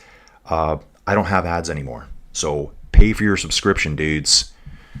You know who I'm talking. I'm not talking to anyone here. I'm just talking out loud. Okay. Tony again. Yeah, so Dream, what do you think happens to Roglic? Does he stay? Do they use him as a super domestique? Come on, video. Video should be here in 1 minute, guys. Is he worth keeping around for 2 million euros? Probably. You know, how much did he help Florian at the Tour de France? I mean, what about Florian? What's he thinking right now? So he's like kind of like, as of a week ago, he was the number 1 guy over at Red Bull. And then overnight it changes. So he's sitting there now going, okay, I'm not the number 1 anymore. Remco's coming. Florian Leipowitz may be a rider of the future. Definitely is to me. 3rd place GC, Tour de France, and all his early season results. But now he's like, oh, okay, well, that's another wrinkle. So now they're going to have to start dividing the tours up, which is fine. No one really rides 3 tours anyways. A lot of the top tier team sponsors and directions at the Tour de France, while actually there, were thinking their team did not show up this year. Okay, so who? Oh, Remco. Bora. Is that what you're saying, Tony? A lot of the top tier sponsors and directors of the Tour de France, while actually there, were thinking their team did not show up this year. I think you're talking about Bora. I mean, while Leipowitz, 3rd place overall, was pretty spectacular to me, if that's what we're talking about. Don, the winner of the U.S. Pro Championships in Pennsylvania used to get a wildcard slot at the Tour de France. I don't think they do that anymore. Yeah, I don't think so either. So that's what the Hincapie team, I don't know what they're going to be called. So the Hincapie / not Lance Armstrong team, which he's totally behind it. Technically, he's not allowed to be. So he's got a lifetime ban from cycling. How do you guys feel about that? At the Tour de France, Johan Buniel was kind of like ushered out of the riders area. They're like, hey, dude, you can't be here because you got a lifetime ban. How do we feel about that? I know how I feel. Problem is, there's half the DSs there, half of the management there were all from that era. So you can read it all and look it all up, guys. They're all involved in that stuff, and they're currently actively employed and actively still making money racing, even though they all went through their suspensions and bans. Just some guys got more banned than others. Okay, Dream, yes, FDJ switched bikes which other teams can't during her free agency. That's also why she can't go to any other team who have a different bike sponsor ongoing.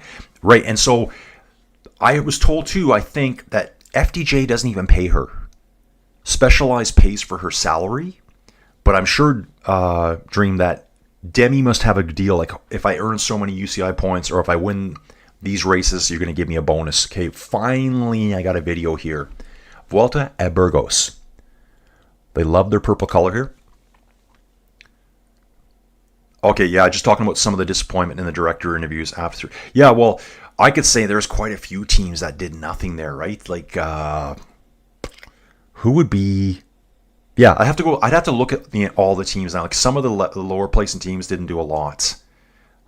You know, actually, when I look over at Tour de France Femmes, like Movistar, they had a horrible tour, really. Horrible. They lost Marlon Reusser day one.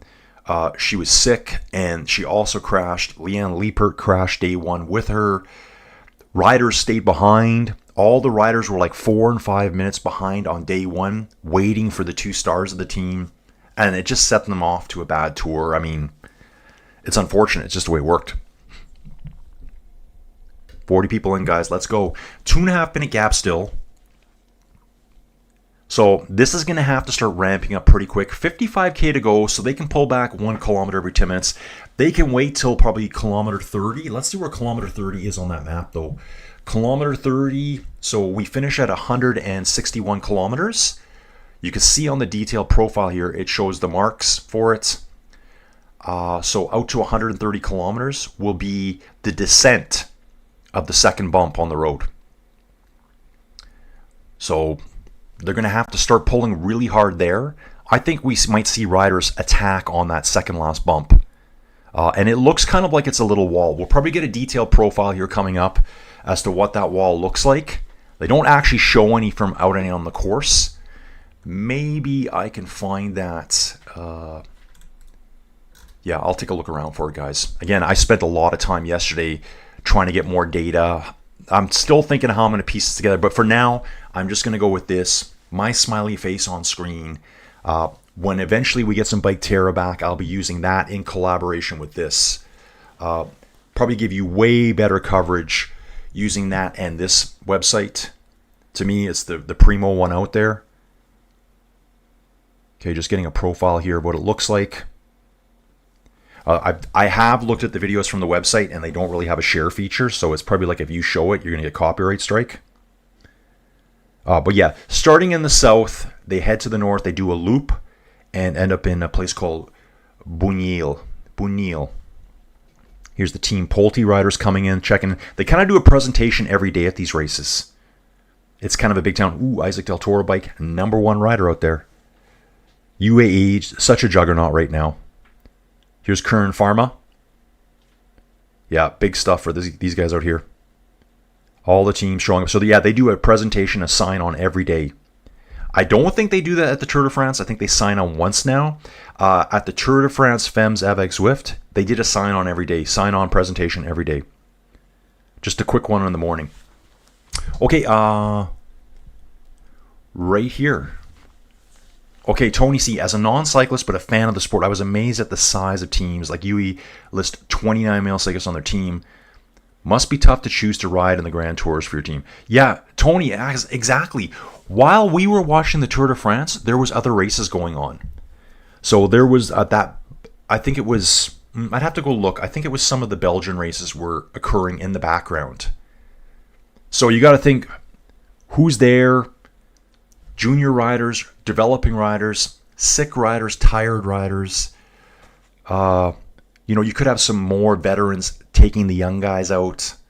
They're constantly on the move. Like, they would have multiple cars, even just like their team cars. They've got probably multiple team cars at the Tour de France. Then they've got other races going on. They got to have multiple team cars there. So it's like a huge operation to get this all going. This is perfect now. What I'm seeing here on screen is exactly what we're seeing out there. We are out into the farmlands of Spain here. Again, these look all like wheat fields to me. When I think Spain, I think grapes and I think olives. That's what I think of in my head. This looks like wheat farmlands to me. So really cool to see this. We do have the 4 riders here together. One rider's calling to the team car right now. They are smashing along pretty good. Remember, it's pretty hot out here too. It's probably 29 degrees now. Apparently the high today will be 32, 33 degrees Celsius, which is 90 Fahrenheit. They're probably taking in 2 bottles an hour minimum through this kind of heat. Guys grabbing 2 bottles here and nothing sticky. Steven Cycle sent me a video, guys. Actually, you'll find it, Dawn, if you look. It might be under Tour de France goodies, I'm not sure. The Nibali sticky bottle where the team car came up beside him and pulled him at probably 80k an hour, so 50 miles an hour, to catch back on. He got disqualified after that. That was at, I don't know if that was the Giro or maybe it was the Vuelta. Okay, so Dream here's got a good comment. Yes, FDJ paid Labousse, that's Juliette Labousse, and Evita Music, as their GC on the middle of 2024. Before Demi announced she will be available for any team. FDJ already have their budget maxed out so that when Debbie was available. So, jumping down here one. So when Demi suddenly was available, they can't pay her fee. Okay. What I suspect happens, FDJ changed bike sponsors, so Specialized is paying FDJ. Okay, but it's on discount, and discount will go to Demi. I think that's what you're going to say. Tony's saying, put me in the sick and tired category. So, Tony, you don't ride bikes at all? You just a huge fan? And there's a lot of those people, guys. That was me. For 20 years, I didn't ride bikes. But I watched every second of every race I could find. And, I've seen some other podcasts talking, and I'm talking about podcasts that do inside cycling like me. They're like, well, anyone that watches the Tour de France is well aware of inside cycling. I'm like, you're totally wrong about that. There's people out there watching the Tour de France. I'd say half of them don't ride bikes. I'm saying, the other half, they ride bikes outside, and there's maybe half of them that actually train inside. Okay, and Dream finishes here, and the discount will go to Demi, but the amount was not disclosed, probably 800K. Okay. Yeah, I've seen a lot of stuff online too, and it's all clickbaity stuff, guys, and I hate it. It's mostly on Facebook. The woman, Pauline, the winner of the Women's Tour de France, gets paid 1/10 of what Taddy does. And I'm like, yeah, okay, well, it is what it is. I've competed in local bike races, and I don't get paid what Pauline gets paid. Why don't I get paid the same amount as her? You know what I'm saying? Like, this is how it is. But someone did have a really good point. I am comparing apples to apples. So I guess the winner of the men's Tour de Suisse, like the last tune-up race for the Tour de France, World Tour men's racing, the winner of the Tour de Suisse wins 44,000 euros. So that's more on par. So you got 9-day Tour de France Femmes, and you've got, I think, an 8-day Tour de Suisse with the very best professional men riders in the world, and they're making actually slightly less. I don't know how the payouts go the rest of the way, guys, but it was just a quick, it's always going to be hard to figure it out. Just thankfully Zwift's there, because I think Zwift is doing a lot of funding for the race. Again, on another podcast I saw, they were like, why is Zwift doing this? Everyone already knows about this. I'm like, if it wasn't for Zwift doing this, there probably wouldn't be a Tour de France Femmes. That's the reality of it. So go Zwift, go. I ride Zwift, guys. So Demi was sponsored by Special for, let's say, 1 million per year. Now she gets 1.8. Yeah, not bad. That's not bad money. And so then people will say, well, why doesn't she make the same as Taddy does? Why don't I make what Taddy does? Why do I not make what Taddy does? Because I'm not him. UAE is on the front. This makes total sense, guys. It's UAE's job to ride now. They're talking about it here. 2 minutes and 16 seconds. UAE Team Emirates XRG. What is it for women? I think it's ADQ for women. Slightly different name, guys. It's their job to work here pulling this in because they have the big sprinter. So that's what everyone expects to happen. If you're new to cycling, if the stage is designed for your rider, the other teams will expect you to work. Yeah, great farmlands here. I love it. Real rolly farmlands, little towns, lots of trees here, but lots of wheat fields too. Wheat, could be barley, all farmed. Everything's done. They're done. Here's the air train rider, Lidl Trek. So Lidl Trek here has an air train rider having a nice chit chat with the Caja Rural rider. How do these guys know each other? How do these two dudes know each other? Having a great chit chat at the back. Wow, yeah, the front end is actually on, guys. I know we've been just sitting here saying this is static. Not much is happening. The front end is lit up right now. I'm actually seeing a break in the peloton. Looks like to be a 4 or 5 meter break. The front end has just lit up right now. 48.7 kilometers ago, there's some riders who are like, let's do it. Man, I need to find out where we get all the weather from this website. I know they provide weather during race. Why don't we take a look at this, guys? Weather during the race. It's 27 degrees where we're at. Wind speed, 7.5 kilometers an hour. It's saying right here, top left-hand corner. You should be able to see it. Not really sure how delayed my stream is right now. Everything looks good, though. So yeah, not windy enough for echelons, but the way they're riding as if they want echelons form. Ooh, it's really pulled out. I'm going to say there's a string of 100 riders right now.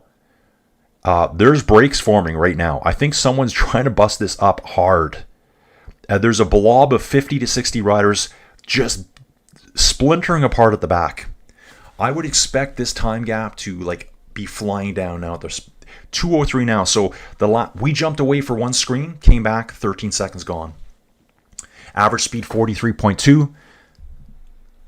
Yeah, it's single file. There's 132 riders in this race. We lost one yesterday.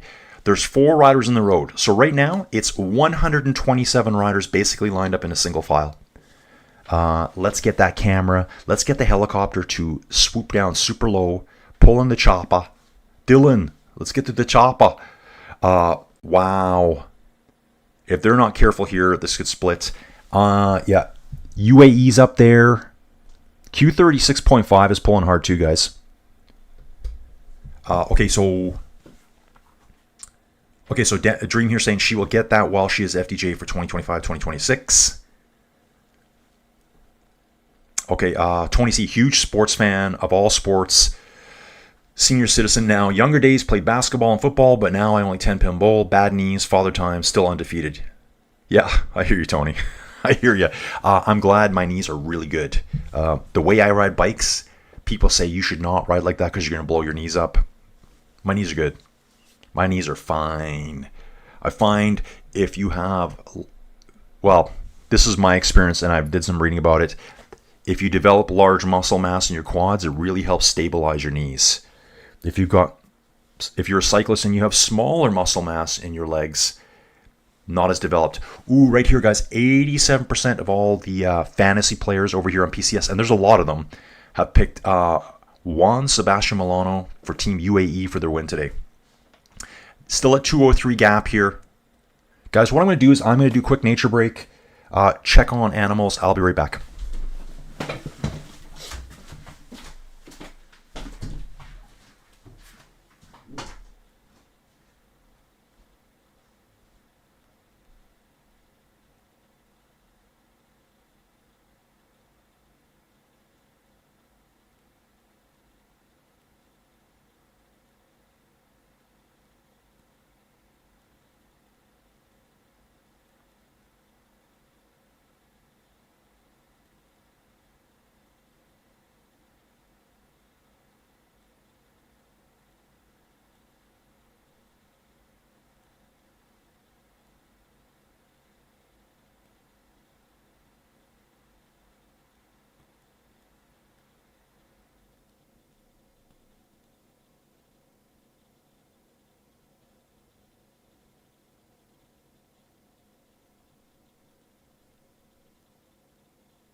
like I said, riders, just a quick nature break there.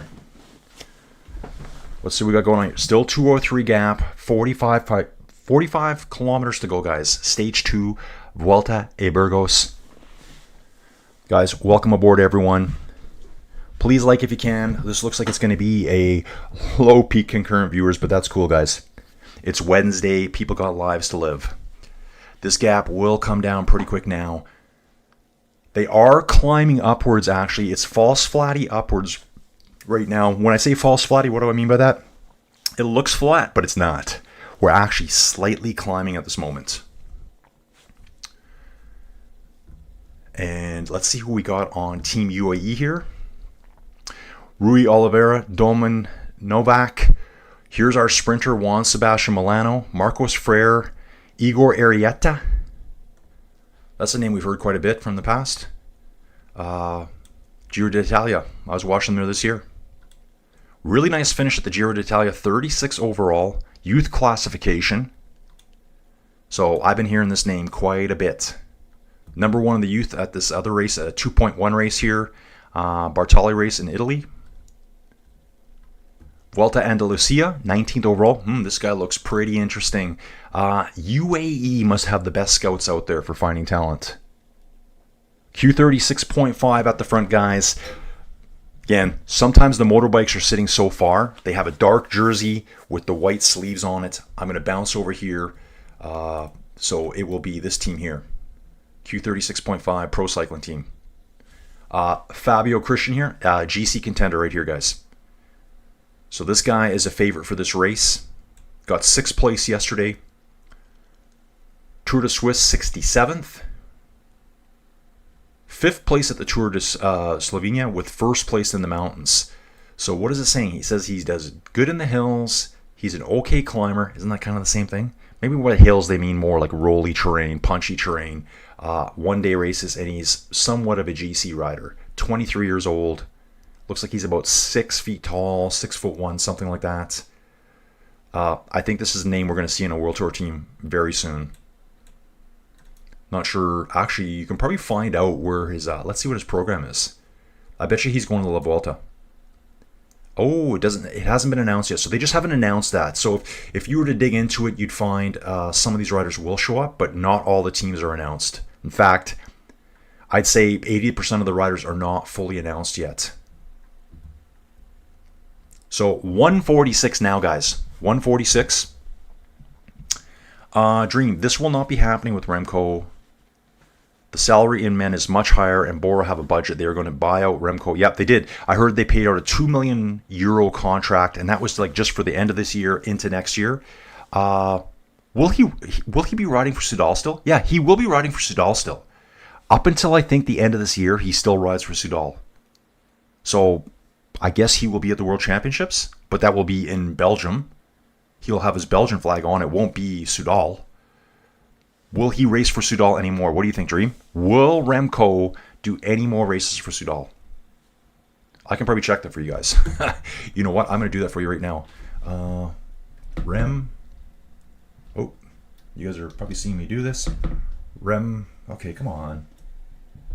Again, I'm in the dark, guys. I need a glow-in-the-dark keyboard here. So let's look at Remco. We can look at his... So here's Remco, Soudal Quick Step. Unfortunate at the Tour de France, but he has had a really good year. He's had a really good year. But let's look at his program. See what they're actually going to tell us here. So yeah, take a look at this. In September... Oh, look at this. He is doing the Lloyd's Bank Tour Britain for the men. So he is going to be racing under Soudal colors, I would assume, at the Tour of Britain, because I think it goes to the end of the year. Then he does the World Championships. That'll be in Belgian colors. So that doesn't really apply to Soudal, I guess. The road race. And then he's got European Championships. Ooh, I wonder if I have access to those too. Okay, I'll bounce back to the race, guys. 45 people watching. Thank you so much, guys. 136 gap. Ooh, check this out. Wow, that's a fast stage. Fastest stages in Vuelta a Burgos history, guys. Again, We're at 43.372 right now, so this is quite a slow stage. This is not a fast stage for the men. Fastest stage was way back in 1986 when we went from Villars-Cayeux to Brevescia. Dude, I can't talk to you right now. 50.6 kilometers an hour. Then we had a stage into Burgos in 1987, 48.4 kilometers an hour. So this one's quite slow. It is very lumpy in this part of the world, so maybe those stages were just really, really flat back then. I'll get him later. Okay. Oh. I'm just going to back up here for a second. Sorry, guys. Where are we at? Okay. Oh, okay, so Sheila's here. They just called Quickstep the Wolfpack on live video. Sheila, did you hear me talking about the Wolfpack earlier? Because that is their nickname. They're not really the Wolfpack anymore, though. Like, it's different now. It's different. Yeah, Robert, Dreams. Yeah, Dreams, who's in the chat here, guys. I call her Dream Team. Super, super knowledgeable on the women's racing. Probably the men, too. She just doesn't tell us here. But anything women's cycling, I like to have her in the chat for sure, guys. Again, guys, it's the community that makes this all work for me. If there was no one here, who would I be talking to? Like most of my live streams I've done in the past for real world people that are racing inside, it's just me. There's no one to chat with. And I've done some videos that have been 2 hours long, not one chat.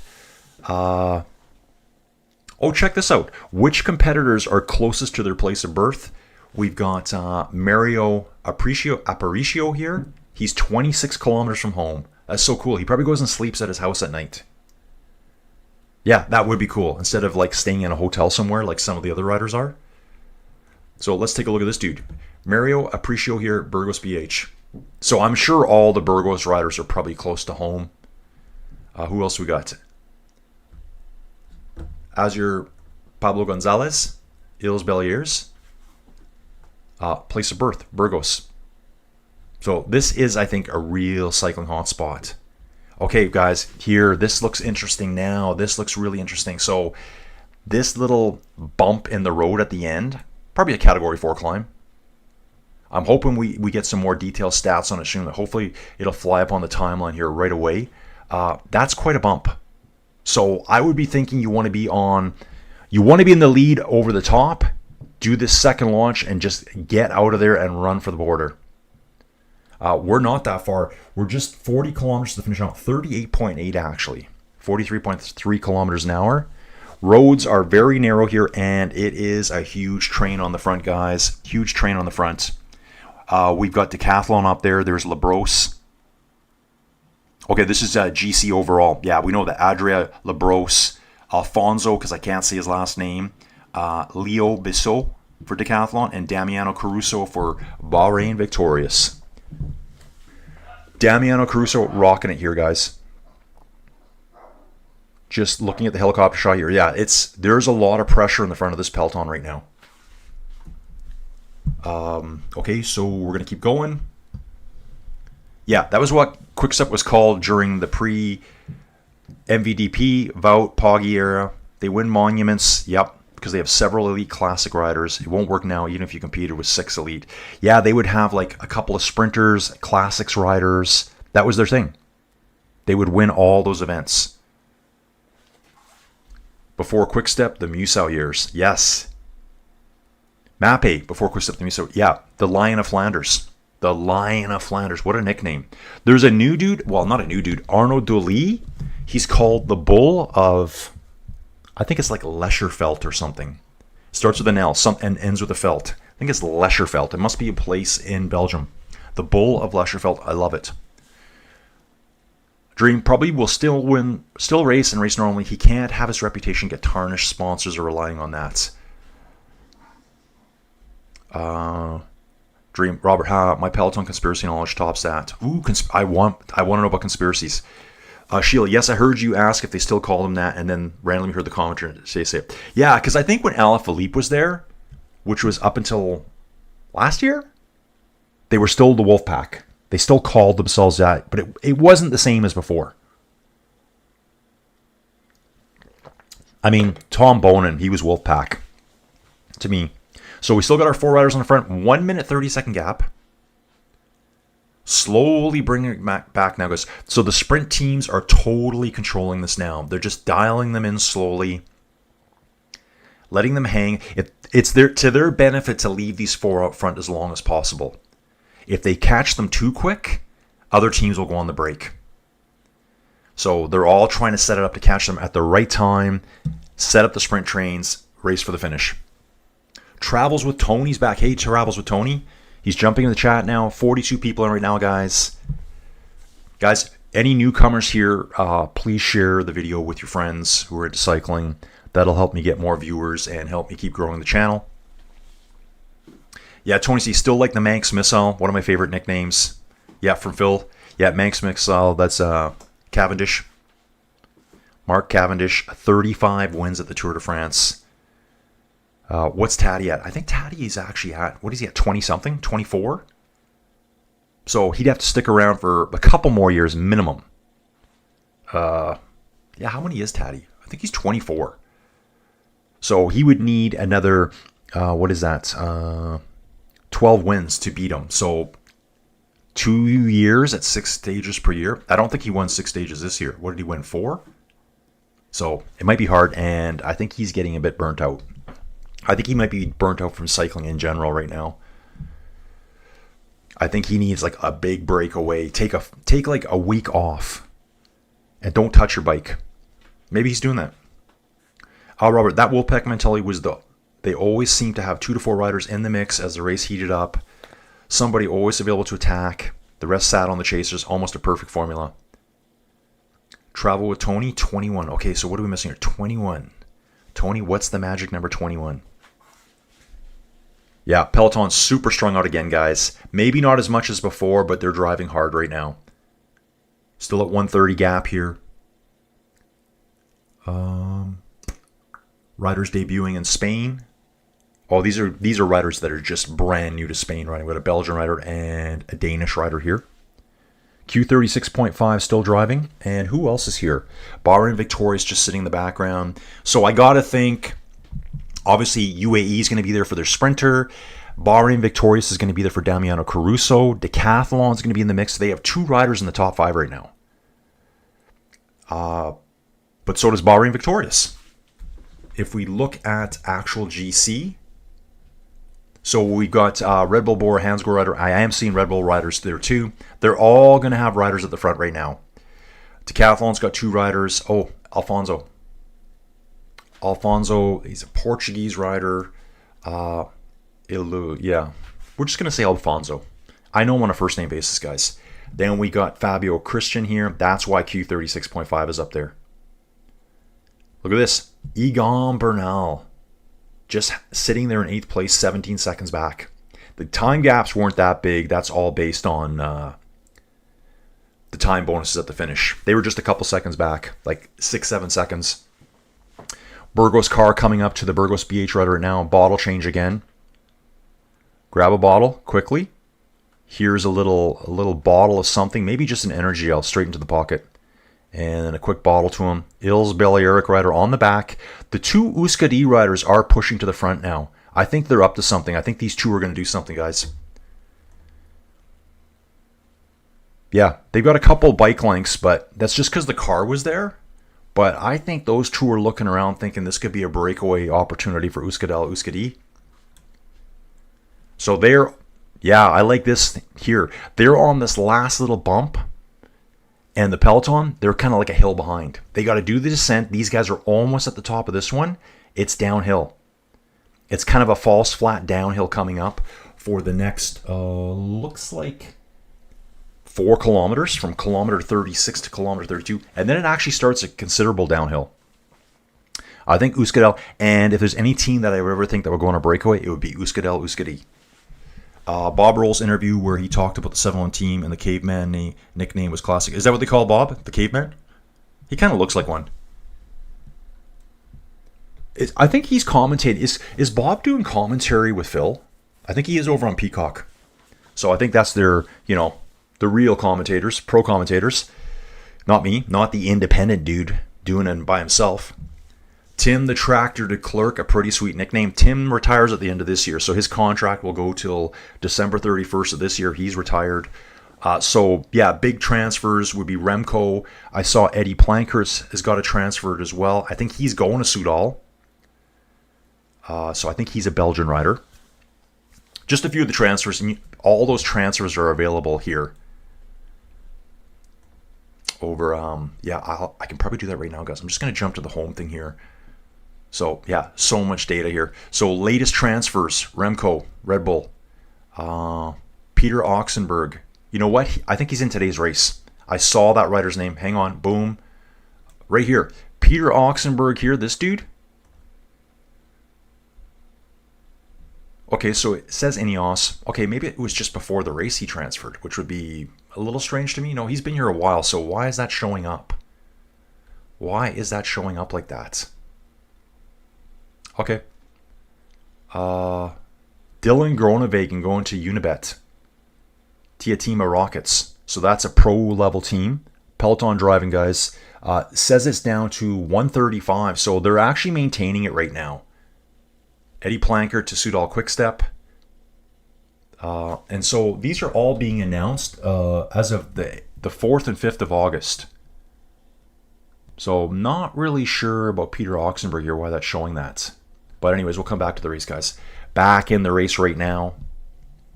All in the false flat downhill. Wow, some cool stats here. Loving the stats. Okay, how did the sprinters do in their last 8 competed bunch sprints? So they got like a bunch of dots. Actually, I'm hoping you guys can see it on the screen here, no problem. I wonder if I can do it. Yeah, you should be able to see it now. You can see these green and black dots. So what that's telling me is, like, say for Sebastian Milano, he's got 4 green and 4 black. So one way or the other. So probably 4 green means he won 4 of them and lost 4 of them. Or didn't, yeah, not lost, but he placed 4th in 4 of them. Matteo Moschetti is looking good too, 4 and 4.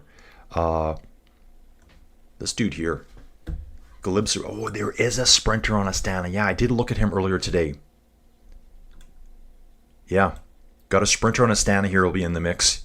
Yeah, right here, this prologue here. Well, that would have been probably a time trial way back at the Tour of Rhodes earlier in the year. So it's just kind of giving you a graphical representation of how they've done in their last sprints. Dries de Bont. Dries de Bont for Decathlon was in that long, all-day long breakaway yesterday. They are going through a bit of a feed zone here. Feed zone, and we're 31 kilometers. This will be probably like the last feed of the day. I don't even know if they can take bottles after this. Everyone's fueling up right now. If I was that group up front, I'd be attacking right now. The classic attack whilst in the feed zone. I'd be like, yeah, I'm ditching my food. I got 31 clays to go. I'm going for it right now. Let's see if the gap opens up at all. It's still saying 130. 4 riders out front. Can they stick together? Yep, Tim the Tractor de Klerk. Love that name too. What was Dream saying? What was Morkov's nickname? Does he have one? Morkov. Michael Morkov, right? I'm not sure.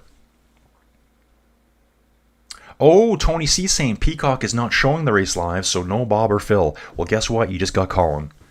I'm not Bob and I'm not Phil. I'm just Colin and I'm doing it my way, and I'm going to stay that way. My way or the highway.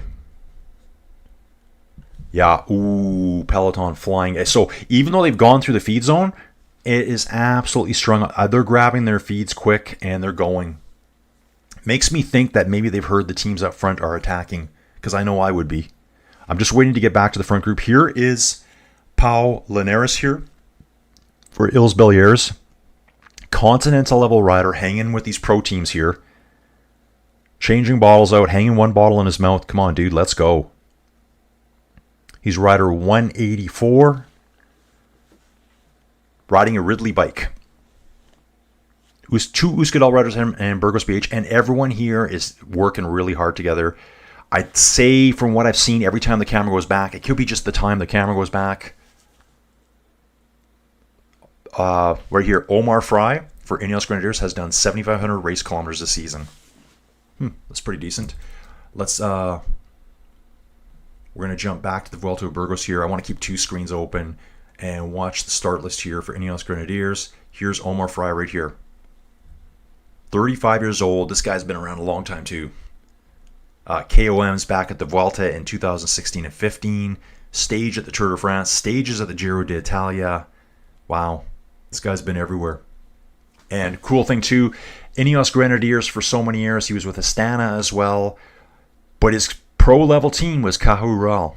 That's when they were Caja Rural Seguros. That team, or the evolved edition of that team, is at this race. Caja Rural is at this race. Here they are. They're a Pro Series team, or right here. Actually, they're still called that. They're still called Caja Rural Seguros. So here's the entire riders here. This would be their entire roster, I believe. So cool to see that. At this race, Sammy Fernandez, Sebastian Berwick here, and he is Australian. So imagine that. You're an Australian, you're living in Spain somewhere now. Probably a really hard to adapt to that. Oh, and there's a Puerto Rican rider here. Yeah, here he is. I saw him yesterday, Caja Rural. So he shows up as a North American rider, though. Back to the live cycle, guys. Still 130 gap. They're saying Marcos Freire for UAE Team Emirates is at the team car, and I'm actually seeing them here right now. Maybe he's just loading up on bottles. I'm actually not loading up on still going back. And yeah, it's super strung out right now. Just a single file on camera. I can only see about 40 riders because of the camera shot, but one rider after another. The heat is on right now. Speed must be increasing now. And somehow it's still a 1 minute 30 second gap. Here's our detail profile. The gap looks to be probably only 1.2 kilometers, something like that. 1.3 kilometers in that range. Okay. Kim's back. Hey there. I have been listening the past few days, just not posting as I have. Oh, so Kim's just puttering around the house. Kim, that's what I do every day too. And I kind of expected this to be kind of a slower day, guys. I always think the middle of the week, people are doing other things. So Kim, thanks for dropping in. She's just listening in the background, guys. And Tony C, roll with Colin. He will fill you in with race infrastructure. No need for anything else. Tony, thank you so much, dude. Thank you so much. You know what? The whole vibe I get right now is, you guys let me know if this is true or not. I think a lot of people like you and me are generally kind of, I don't know if I should say fed up, but just not happy with the whole streaming, subscription, and commentary that's out there. Let me know what you think. They've got a start list quality per team here, and that's based on the riders ranked in PCS. UAE far and away number 1 at 49 in points. XDS Astana at 41. Lidl Trek at 26. So it's just a ranking of the teams based on the riders they showed up with. 116 gap, so it's coming down here. It is coming down. I want to take a look here. They've just gone through kilometer 29. Oh, 28. Yeah, so maybe it's still 1.5 kilometers. Wow. Actually, you know what? Again, I'm surprised. Just seeing the imagery here, high up in the helicopter, I would have no idea that there'd be this much wheat/grain farming in Spain. In my world, it's just olives and grapes everywhere. That's all I think of. Olives and grapes. Looking at these fields, it's like looking at home, except the fields are a lot smaller. Same as when I look at England, a farm there is 40 acres. That's like an acreage here. I'm on 25 acres and I don't do any farming. I just let my dogs run around out back.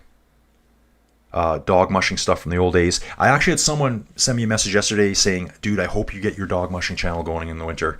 And he said, I've seen them. All they do is video. They do no talking. And I'm like, the talking is how you win, guys. The talking is how you win. I must say, okay, Sheila, guys, I love all the compliments. I take them in stride, though. I'm glad you appreciate it. I must say I prefer your commentary to Bob Roll's. I don't mean to cause any hurt feelings, but I remember when Greg LeMond said that Bob Roll wore a wire when he was talking to him one time. Ooh, I didn't know that. So what were they trying to get out of Greg LeMond from Bob Roll? What's the scoop on that? What's the conspiracy behind that, Sheila? So Bob Roll wore a wire when he was talking to him one time. Wow. Robert.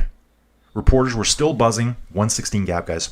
Reporters were still buzzing about Pauling's weight loss yesterday, asking Demi and Cash about it. Cash not willing to dedicate so much to one event. Demi busy recovering from illnesses and injury. Yeah, Pauling did look light, but sometimes, guys, that's what it takes. You got to get ultra lean. If you can do it, why not?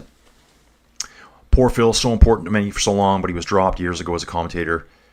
Yeah, again, guys, if you haven't seen it, there's a video. I'll try to find a link, and maybe I'll pop it in here next time, where Phil gives a little speech to two guys who I have no idea who they are, and he told a really good story about Lance. But when he talks about Lance now, he's just like, you can tell he feels so, I don't know if he feels embarrassed, because all he did for years was promote and pump Armstrong up, support him, support, and then find out that the whole thing was just a sham. So he said there was an event that was held in Calgary. That's down the road from me, guys. Like, I can be in Calgary, the outskirts, in 45 minutes. It's kind of like my home city. That's where I went to high school. That's where I went to university. He said there was an event there. And this would have been way back when Lance was still, Livestrong Foundation, still raising money for cancer, which he was really good at. No doubt about that. Okay, so, there's some nice speed bumps on the road. They just had a guy there flagging these four down, like, hey, watch the speed bump. Those speed bumps can cause crashes.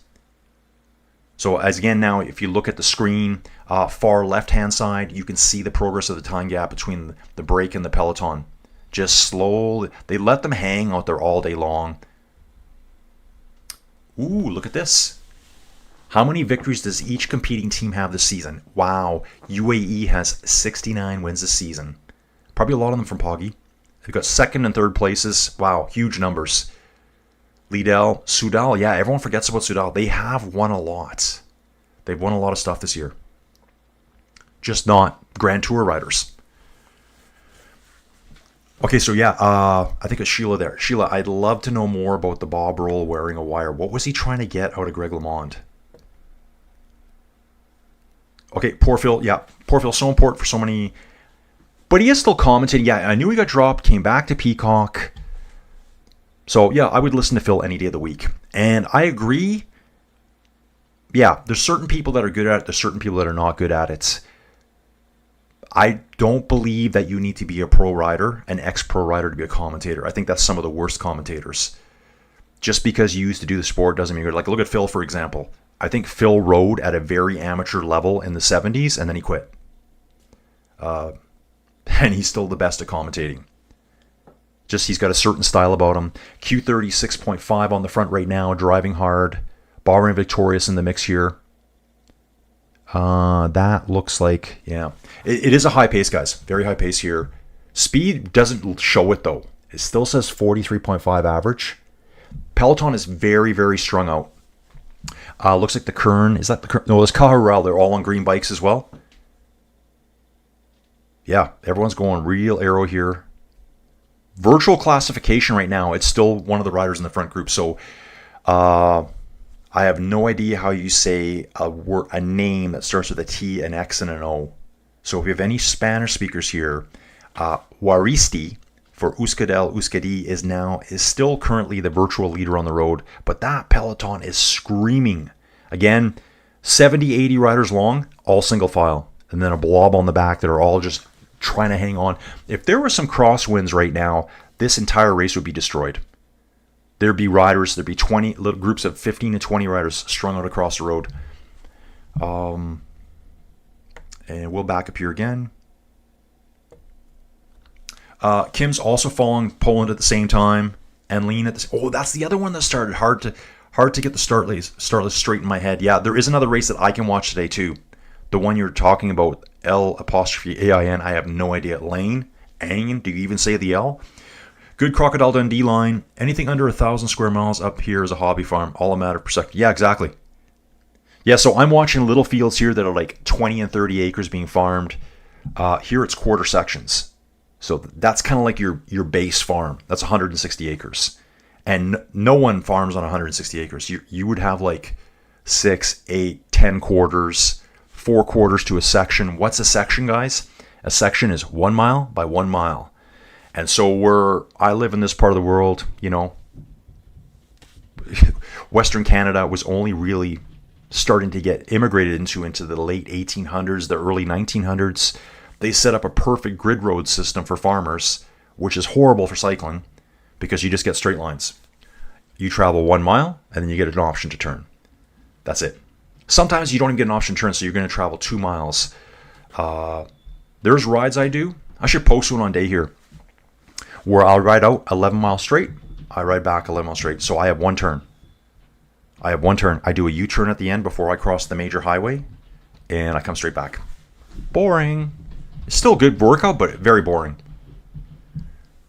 29 seconds on a guy, like, that's what I'm saying. It's been coming down so fast. Q36.5, who I did see at the front. Okay, 69% of the riders are picking Matteo Moschetti for the victory today. 51 watching now, guys. People are finally getting in here. I always wonder if there's people over in Spain listening just on their phone. They got their phone. They got the YouTube playing. They got their headset in, and they're listening to the race. Welcome aboard, dudes. Hola. So we've got the Spanish listeners here, I hope. Dawn saying here, I believe Lance legit won the first 3 Tour de France's, then the machine took over, and the need to keep winning was so great that they did anything. Dude, Dawn, from what I'm seeing, like, yeah, he was already on it hard at that point. Basically, when he was in his cancer recovery, that's where they asked him. That's the whole thing about Betsy and Frankie Andreo. They were in that room with the Oakley lady as well, the Oakley glass representative, absolutely flying in the peloton. There might be a group of 10 or 15 in a blob on the back, and everyone else is completely strung out. Q36.5, driving it now, guys. Absolutely flying. 29-second gap. Looking at the profile, here it is. We're under, that's 22. Yeah, it's under a kilometer now gap. There is this climb. This is where I think it's the last chance that anyone can get away. Last top 10 results in sprint bunch sprints for Matteo Moschetti, who's like the number 2 rider today for the sprint. This year, 3rd place result at the Giro. Also got a 10th place at the Giro. Got a first way back in June. I think it's a Greek tour, Tour of Hellas. So, is a decent sprinter. Okay, yeah, just flying along, guys. 36-second gap. They've pulled a little bit of time back out. They're trying to get over this climb first. Just get over the climb, guys. Just get over the climb. It's 20 kilometers to go to the finish right now. 19.9, actually. Yeah, so Dawn, the doctors were there. Lance, have you taken any performance-enhancing drugs? And he just listed off like 5 or 6 of them. Yep, steroids, growth hormone, cortisols. I think cortisols are used a lot. They were used way back when. It kind of like reduces pain. And then he said EPO. So that was before he even won 1 Tour de France. But yeah, then they did become the machine. Dream saying PFP, Pauline Ferrand-Prévot, cannot race the whole season on that weight. Her last race where she crashed and abandoned. Okay, but every time she raced, she podiumed. She was 2nd strongest or 3rd of all time. I think it was someone else saying too, like they were saying before, maybe it was you, Dream. They used to say her career year was 2014, and here it is 11 years later. And so I think she's transitioned from one sport to the other back. Yeah, incredible. She is an incredible cyclist. Just going to bounce back a bit again, guys. Chat's bouncing around everywhere here. Ooh, yes, Sheila, you should. Sheila, you should join the Discord so we can have conspiracy talk. That's I'm making a new channel on my Discord. So Sheila, how do I do this for you? I got to open my Discord again. Sheila, I'm going to drop this here right now. And I'm going to invite you here. Anyone that's here right now, I'm going to invite people again. There will be a link somewhere. This will never expire. So it's copied. I'm going to jump back into my YouTube channel here. Watching the front now, driving hard, guys. 18.7 kilometers to go. I'm going to drop this in here. And if you guys want to join just the Discord, it's just a chat service, guys. You don't got to show your face. You don't got to talk on it. Anything like that. Sheila's saying, I can send a link up later to an interview that Greg did about when he was suspicious of Lance before they had proof, and Bob was trying to get dirt on Greg. Ooh, yeah, I don't like that either. Sheila, you probably heard me say the one guy, if I had to say, like, bet my life on that was clean, Greg LeMond. Outside of the guys that were out there, hey, I'm racing clean. There was that French guy, I think his name was Christophe Ballon. I think that's his name's.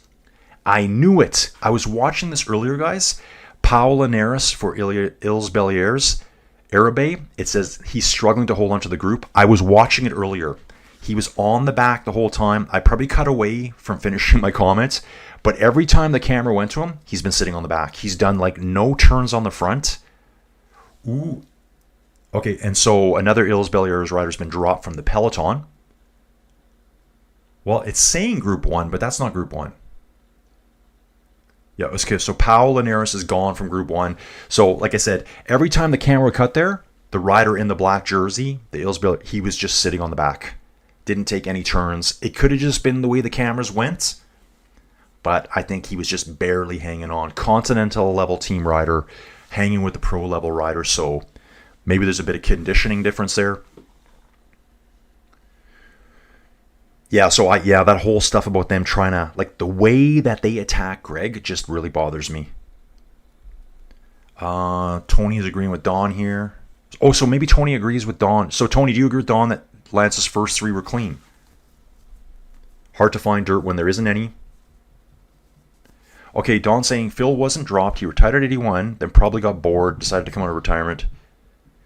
If he was retired, they wouldn't pick him back up. Yeah, I didn't know if he's dropped or not. Like, I just knew this year he was still commentating. He's still really good at it. Guys, I got to back up again. I've lost track of where I am now. Okay. Yeah, Robert was just saying that he thought he would have retired when Paul passed away. Okay, so 5 kilometers. They are calling it an intermediate sprint, so it's an intermediate sprint for time bonuses.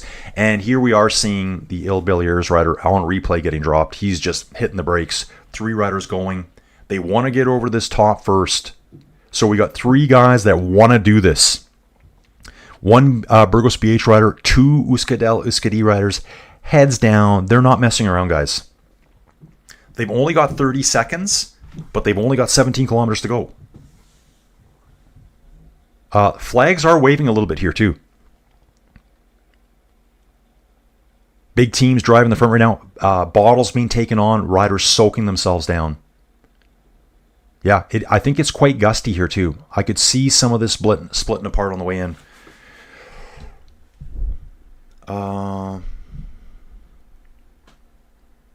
Tony, yeah, dude, I know.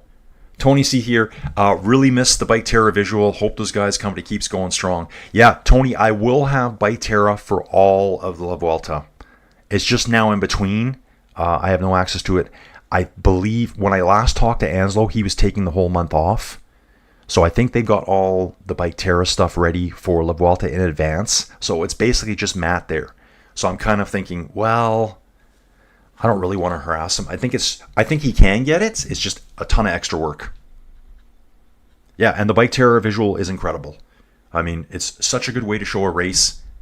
I was thinking to myself outside yesterday, they should just charge people. Like, I mean, obviously everyone wants it for free, but then they're working for nothing, right? They should charge people just a minimal amount just to watch races through Bike Terra. Because you could watch your live stream on TV, Peacock, Euro, this, whatever, Flow Bikes, and half the time they're not showing you what you want to see. You get a Bike Terra on at the same time, looking at the groups you want to look at, and getting a real perspective of what's going on. Yeah, Robert here. Bike racing isn't helping us out by making identifying riders so difficult. You have to catch a glimpse of their number, then look it up to know which rider it is. Need names. Yeah, I think they should have names on their jerseys, just like in football or basketball, like right across their shoulders. It should be like, yes, guys, you can have as many sponsors as you want, but you need to designate an area this big for your name. Because I'm doing the exact same thing you guys are. I'm trying to identify riders. I'm trying to look on another window to see riders' numbers and figure out who they are. The reason why they can do it so well, when I used Bike Terra for it too, they're taking actual timesheets. I think I've said this in a previous video. You know, when you're watching Phil or Paul, whoever it may have been over the years, and they'll see a group of 8 riders and they know who they all are right away. They're getting timesheets to their laptops, whatever it is, a display from the race with the transponders. That's exactly what Bike Terra does. So that's how I can so easily tell who's in the groups. It's not like a special skill that they have. They have a list. And I'm like, oh, that's how they do that. Outside of identifying your riders in the yellow, green jersey, polka dot jersey, or by the way a rider moves on the bike. If you've seen Lorena Vibas over at the women's racing, you can tell her from a mile away. You know what's funny? I was watching some stuff afterwards, and it showed Lorena Vibas on the podium, and Joey Jojo looked, and she goes, "That doesn't even look like a girl," because she's so powerfully built in her shoulders, like just from a distance. I think she was still in her helmet too, so you know it's hard to tell. Ooh, okay, so what are they showing here now? So we've got 3 riders left up front, 24-second gap. They are descending, so these 3 riders will get these time bonuses. The other group looks like they're probably only 500 meters behind, guys. 30-second gap, maybe 500 meters. Actually, it's saying less than that, under 400 meters now. But these front 3 are not messing around. This Burgos BH rider is totally riding with the Euskadi riders. Burgos rider looks over his shoulder. That is Ander Okamika. Just having a quick peek back. Just keep driving, guys. Just keep driving. It's up to the sprint teams not to mess this up. You guys just need to stay away. I mean, the odds are against them. They just need to keep going at this pace, and hopefully the sprints team mess it up. Okay, yeah, Don, you can post pictures on Discord. You can drop files in there. You can drop YouTube links, anything you want. Oh, Don's saying he's convinced that Lamond was not. I am not convinced that Lamond. See, I only am because he's so anti.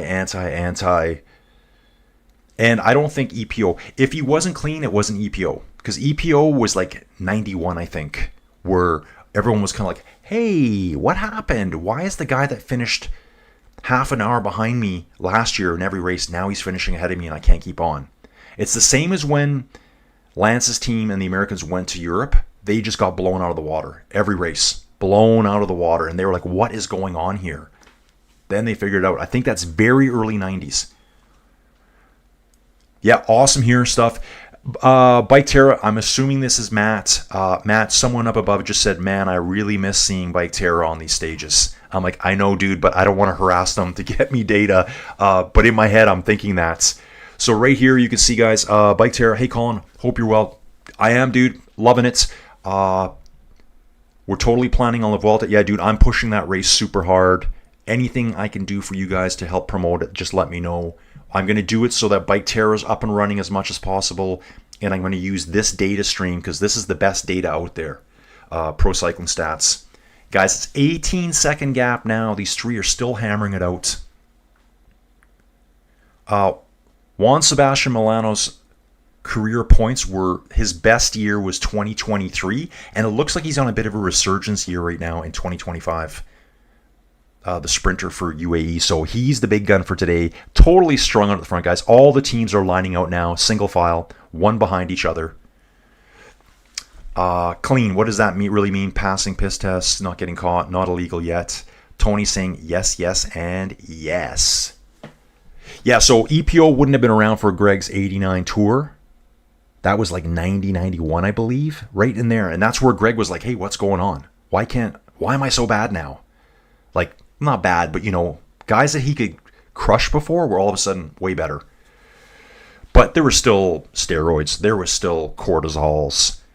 There's tons of stuff. There were still would have been probably some amphetamine use, I would assume. Yeah, it's just showing the time lost per kilometer, how much the time's been coming down. They just kind of let them go away. They gave them a 3-minute lead in the first 10 kilometers of this race. And since then, they've been just slowly dragging down. Kilometer 30, it's been coming down the whole time, but just a few seconds per kilometer, 10, 15 seconds here and there to drag this thing back. Sorry, every 10 kilometers, they would pull them back 15, 20 seconds. So watching it here, guys, we're 10 kilometers to go. Sprint time action, folks. Sprint time action. 8-second gap out front now to the trio of the breakaway artists. 11.2, 11.3, okay. So I'm going to get this as live as I can here. Let's see what I got here. Sometimes I get a slight delay on one. Okay, this is perfect. I'm actually ahead. So on Flow Bikes, I'm 9.4 to the finish, and I'm 10 over here. So I will be calling it in here as the way I see it on TV. Dogs are going nuts upstairs. Greg LeMond was performing at a high level while eating Taco Bell and drinking big gulps. Yeah, that's the stories I heard too, that he would go, they would all be training, kind of like elite training back then, which probably nowadays probably looks pretty, not elite. But Greg was like stopping for like a hoagie at the 7-Eleven, grabbing a Slurpee, and they were like, what are you doing? That's just the way he did it. Okay, the 3 riders are now being caught, guys, at 8.9 kilometers to go. I know the screen here is delayed, but that's the delay through this website. The final 10 kilometers, we do have some lumps. So we do hit a 4% gradient. There might be some final attacks there. I've got 5 dogs in the house deciding they're going to howl right away. 2 riders left. The Burgos BH rider is not giving up still. He's got about a 30-meter gap, and they're still going. Guys, I'm just going to be quiet for a second. You can listen to this.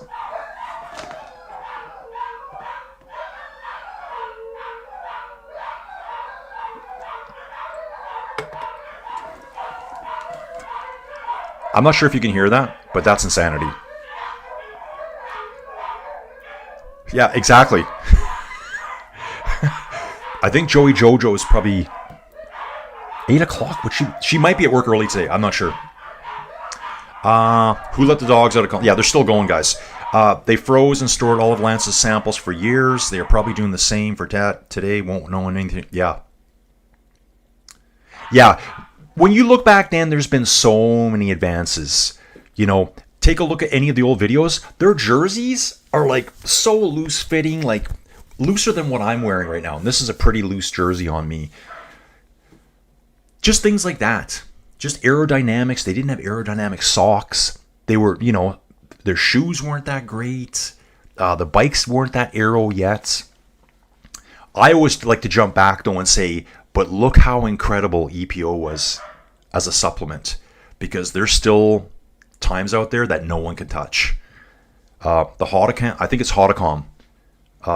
Bjarne Riis on a 1996 bike, 1996 nutrition, training, loose jerseys, all that stuff.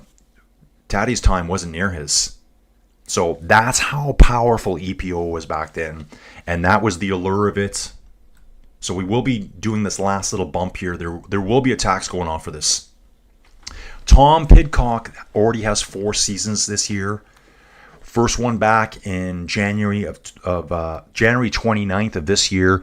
Probably, I think that was the Alula Tour. I think he won the Alula Tour. Matteo Moscati for Q36.5. That is our big sprinter for Q36.5. That's why Q36 is driving right now. And it says it right above here. They've also got Fabio Kristin, more of a GC contender. And then Rory Townsend has a win this year already too. So pretty decent team here. Tom's Pidcock is not here. We're going to look at Q36 quickly before we get to the final action at the end. So you can see here, Pidcock is not here right now. Okay, that's going to show you the whole team. I want to see the 8 here. So we've got Moscati here, and we've got Fabio Kristin. So kind of Kristin for GC, Moscati for sprints. I don't think we'll see much of Moscati after today, as the next 3 stages look pretty rough. Liedel Trek driving the front right now. Kern's up there as well. Bahrain victorious. Everyone is at the front working now. 6.2 kilometers to the finish. I got 6.9 over here. Kim, great point. There will always be humans willing to cheat to win. We'll find out in the future if any rider now is doping in some fashion. Yes, Kim. This is one of the reasons why some of the YouTubers I like to watch, I struggle to watch now. As a non-athlete, I do work out a lot, guys. My training on my bike has really suffered like tremendously since I started doing all the live streams, but that's my gig. I'll get back on it. I'm not an athlete though. I mean, yeah, sometimes I would ride 7 days a week for 3-4 months straight, whatever it may take, outside of like a vacation away.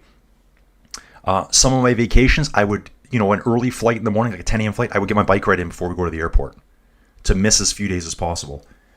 Ooh, Alfonso, with the last name I can't say, for Bahrain Victorious at the front of the peloton, currently sitting third overall in the GC. I don't even need to look at that, guys. Now, those time bonuses from earlier would have gone to our breakaway. They're not showing them right now, but it would have been to the 2 Euskadel riders and the 1 Burgos rider. The best place rider there was 46 seconds behind, so that's not going to affect the GC at all. 5 kilometers out, guys. Kind of block across the road as all the teams are getting lined out. I am seeing these lumps in the road too. They are like good ramps. I'd say this is a 4 or 5% ramp here. We're going under an overpass. There's a road above us. Maybe it's train lines, and we're coming up out from underneath it. You would definitely feel this on a bike. Decathlon looking really strong here on the right-hand side. Bahrain on the left-hand side. Liddell kind of jammed right in the middle of the road. Now that team there, that must be Q36, I believe. Oh, it's Toro. Toro's way over on the right-hand side too. Kind of the peloton's kind of split into 2 bunches. Snaking around. It always reminds me of like an amoeba coming through. Robert, kind of a gray area between cheating and exploiting every possible rulebook oversight. If a rider isn't trying to look for revenge to win, I don't want them on my team. Do censures. Yeah, they should be trying to bend the rules. They should be looking at every way. It's kind of like when you do your taxes. You should be looking at every way to, if it's, as long as it's within the rules and you're not doing anything fishy, if it says you can deduct this amount for this and you have that, then you're allowed to. But outright cheating, I'm not a fan of it. And so now I see those same people, they still have successful YouTube channels, and I'm like, dude, you totally cheated. Talking about race commentary, and I'm not even talking about Lance right now either. I'm talking about someone else who I'm like, yeah, dude, like, you're still riding high because of your cheating ways in the past and just getting easy views on your YouTube channel. So that's my rant for the day, guys. 52 watching right now. Thank you so much, guys. I can take all of the EP production in the world and I would still be riding. Yeah, exactly. It's kind of like if I took a bunch of steroids, I'm not going to be a world-class bodybuilder because I'm not going to do the work. Okay, so right now, the top 10 sprinter favorites in Vuelta of Burgos, based on all sprint results over the last 2 years, saying here, you can see the stat itself, is Juan Sebastian Milano. Here's all his sprint points. Matteo Malicelli. Then we have Giovanni Lenardi. Giovanni Lenardi is Team Polti Visit Malta. So he is in the race right now. So sometimes I check to make sure that they're actually in the race. But yeah, it looks like a lot of good stage placings. I don't know if he has any wins. Yeah, he got the points classification at the Tour of Turkey. That's a 2 pro race. So obviously a sprinter. Points race there for him. So I think we're going to see a bunch of teams coming up here. Maybe one of the Pro Series teams can get a win today. Guys, we're flying now. I'm going to watch us all the way in here. 2.1 kilometers to go, it's saying here. It's funny how that one's caught up now. They probably get their data every 2 minutes, every 3 minutes. That's actually 100 meters ahead of me here right now. Watching the front, guys. Making sure I don't turn my mic off. UAE rider on the front right now. Bahrain Victorious sitting second. Soudal rider there too. Funny, I think it was someone yesterday, Robbie came back on board and said, where's Visma bike? And I'm like, let me look. They're not here. So again, not a UWT race. So they don't have to be here.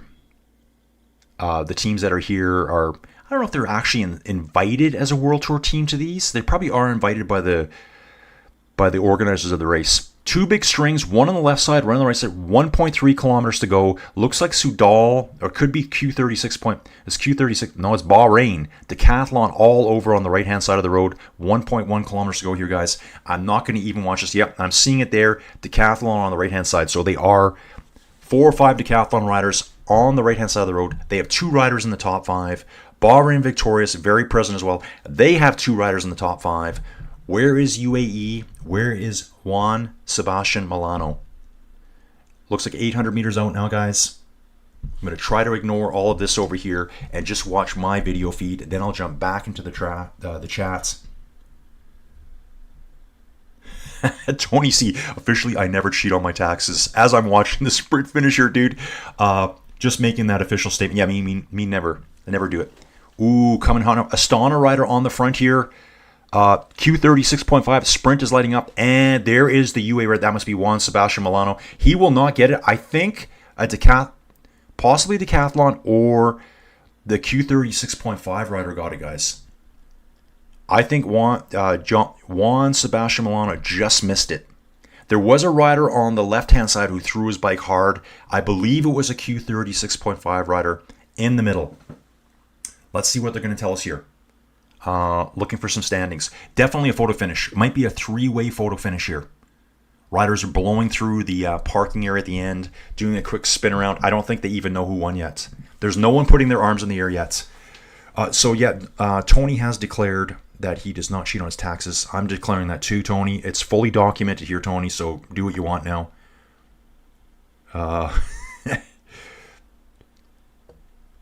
Dreams is saying, yeah, that CO2 thing. Okay, I'm going to watch the replay here, guys. So we do have decathlon at the front. Oh, it was a decathlon rider there too. Then UAE goes up the middle with a Q36.5 rider. Q36.5 holding. Then a decathlon rider goes huge on the right-hand side. I think Q36.5, decathlon, then the UAE rider. Let's see how good my eye is.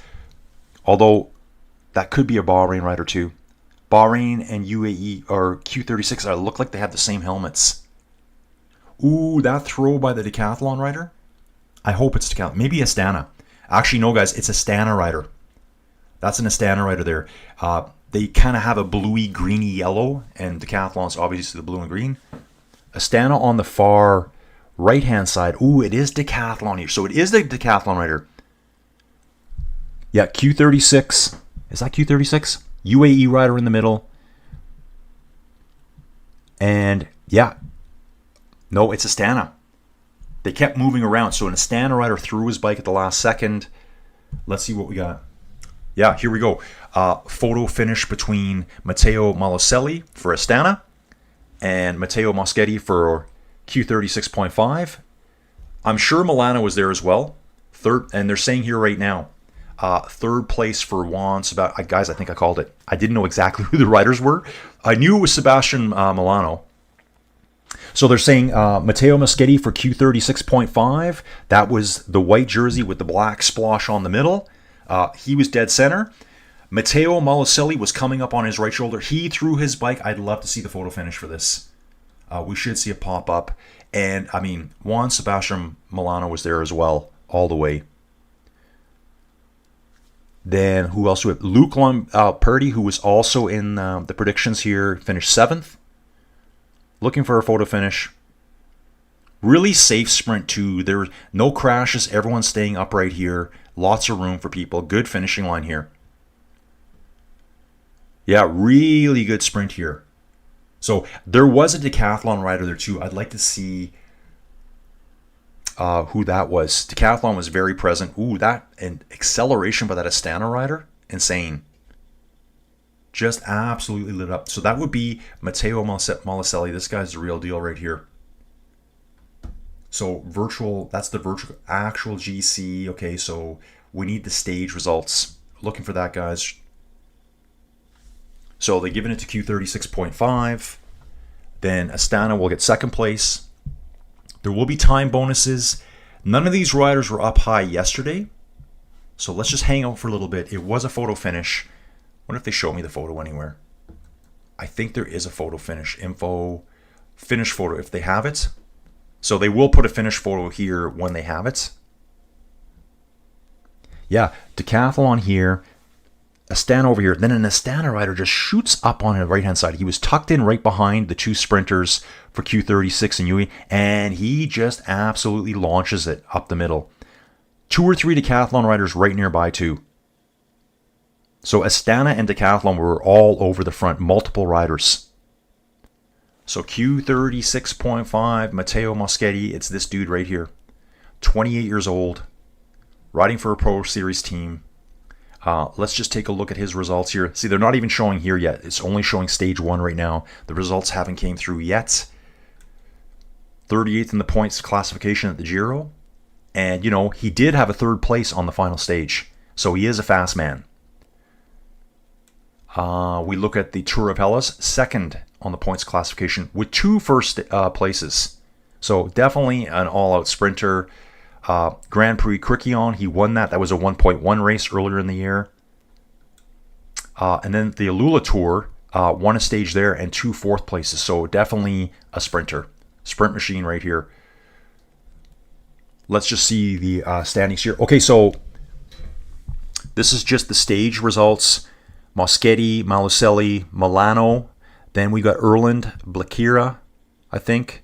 Pierre Gauthier, Giovanni Lenardi. That was a name mentioned. Luke Lamperti, who I talked about earlier. Spanish rider Marc Brustenia. Okay, so that's going out to the top 20. I'm looking for the GC guys. So still celebrating there. And I'm going to catch up with the chat. I'm way behind now. Yeah, Dream. What was Visma doing months ago? Something about CO2 was not illegal, but it's illegal now. Yeah, they're doing this weird kind of carbon. Is it dioxide or monoxide? I don't even know what they're doing. Probably dioxide. Doing these weird breather things. Okay, GC guys. Roger Adler is still in 1st place. It's going to be the same as yesterday. Jordan Labrosse, 2nd yesterday, 4 seconds behind. Alfonso still in 3rd place. Damiano Caruso actually moves to 4th. Leo Bassau fell down a little bit. They're tied on at 14 seconds. So Damiano must have just finished ahead of him. Fabio Kristin, another GC contender for Q36, is in 6th place. So again, guys, that was our, just our one little sprint stage. It's going to get a lot harder than this coming up soon. Let me get through the chat here. So yeah, Tony does never cheat on his taxes. I never would either. Kim, I don't appreciate the doping harpers that won't go away. It's part of cycling history and there's no benefit complaining about riders' past offenses. Even Merckx, they all got caught. They all got caught. In some of that old stuff I was reading about, the first drug they used was strychnine, rat poison. The benefit, I don't know, thins their blood out and helps the blood circulate better maybe. Then it was like lots of amphetamines. It's the whole time.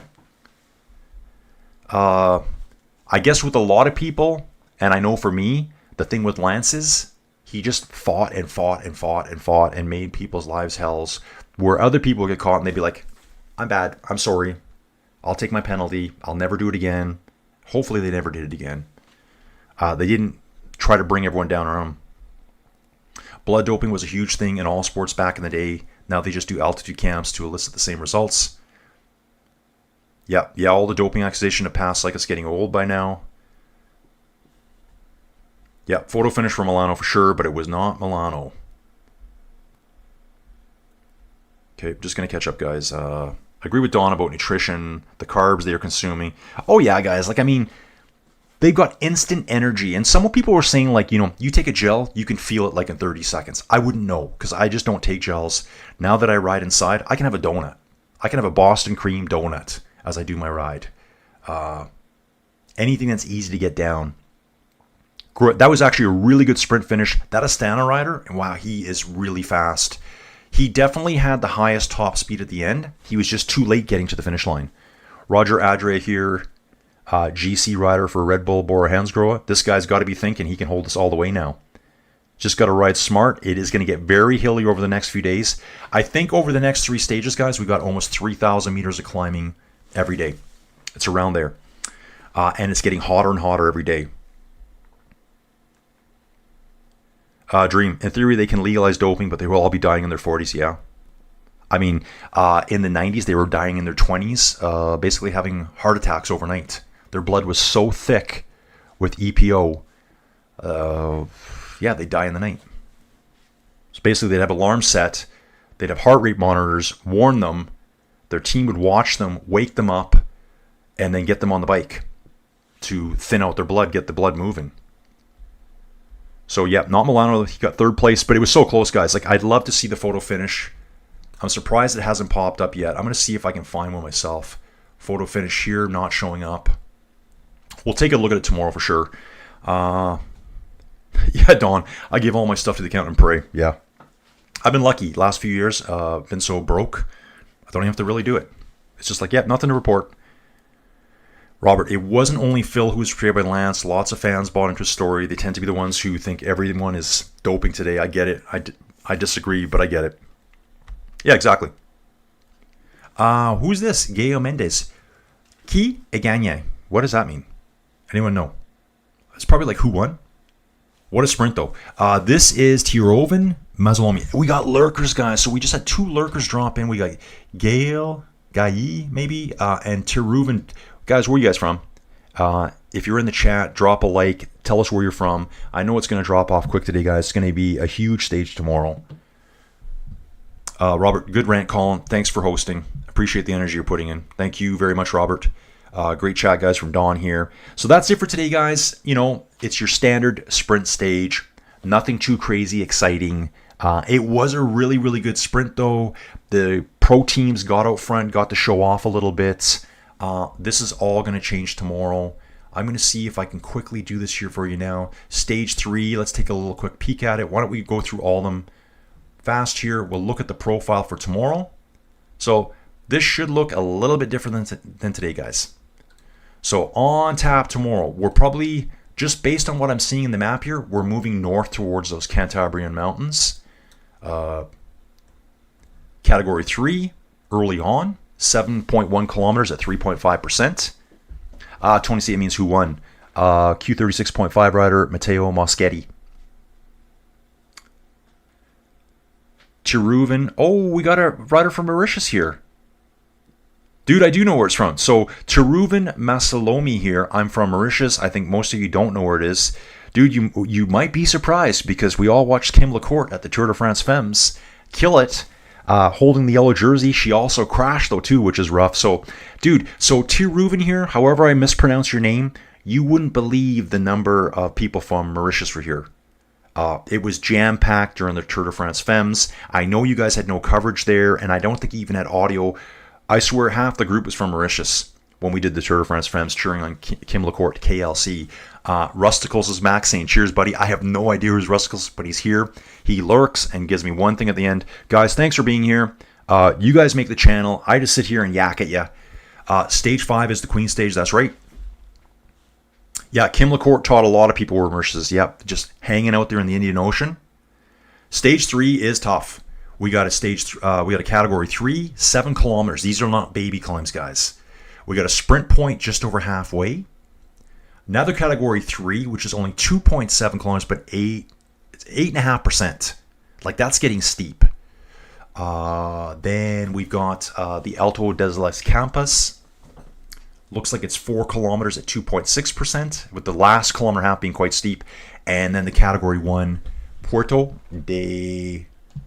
Well, I can't really see that right now. 8 kilometers at 7.5%, guys. So this is what I love about Spain. Maybe they're not 20-kilometer long climbs, but they're steeper. They're not high alpine passes that drag for 20 kilometers at 6%. Shorter, steeper climbs. I love it. Kim Lascelles, another lovely chat. Kim, thanks for being here again. I love all your input into the channel. Robert, take chances, Kim. Yeah, I love that, Robert. Robert, my big chance is trying to make this channel work. And with you guys on board, providing me the moral support that I need, I think I'm going to make it someday. So that's stage 3, guys. I want to jump back again and show you stage 4 coming up. So stage 3, tough one. Stage 4, not as hard, but kind of back end loaded for our climbs. Sprint point 3/4 of the way. Then we've got 2 climbs, 2 category 3s. And final stage, stage 5. We're going to see that on Saturday. Oh yeah, this one's a classic. Lagunas de Nea right here. This is a classic climb here. Yeah, here we go. Category 3 early on, second category 3. Winding up at the end at category 1, and then we climb up HC climb. So there's only one HC climb. Sometimes here they call them especials. I wonder if we have any more profile down below. So here is Alto del Cerro. Is that right? Alto de Arroya.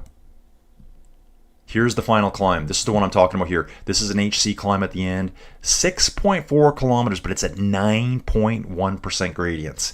And it looks like a lot of it is over 9%. It looks like there's almost between kilometer 2 and maybe kilometer 6, we're going to be over 9% gradient. So that's going to be a brutal race on Saturday. We got 3 tough days coming up. Roger Adria will try to defend his GC standings. Yes, Kim really making the Mauritian flag fly high. If Del Toro has fully recovered from his crash, he will be strong. Oh yeah, tomorrow, dude, Del Toro's coming out to play. Del Toro will be out to play tomorrow. Such a strong rider, he could win the next 3 stages in a row. He's already done it this year. I think he just did it at the Tour of Austria, won 3 stages in a row. Yeah, Robert, love Kim's helmet with the Mauritian flag helmet. Me too.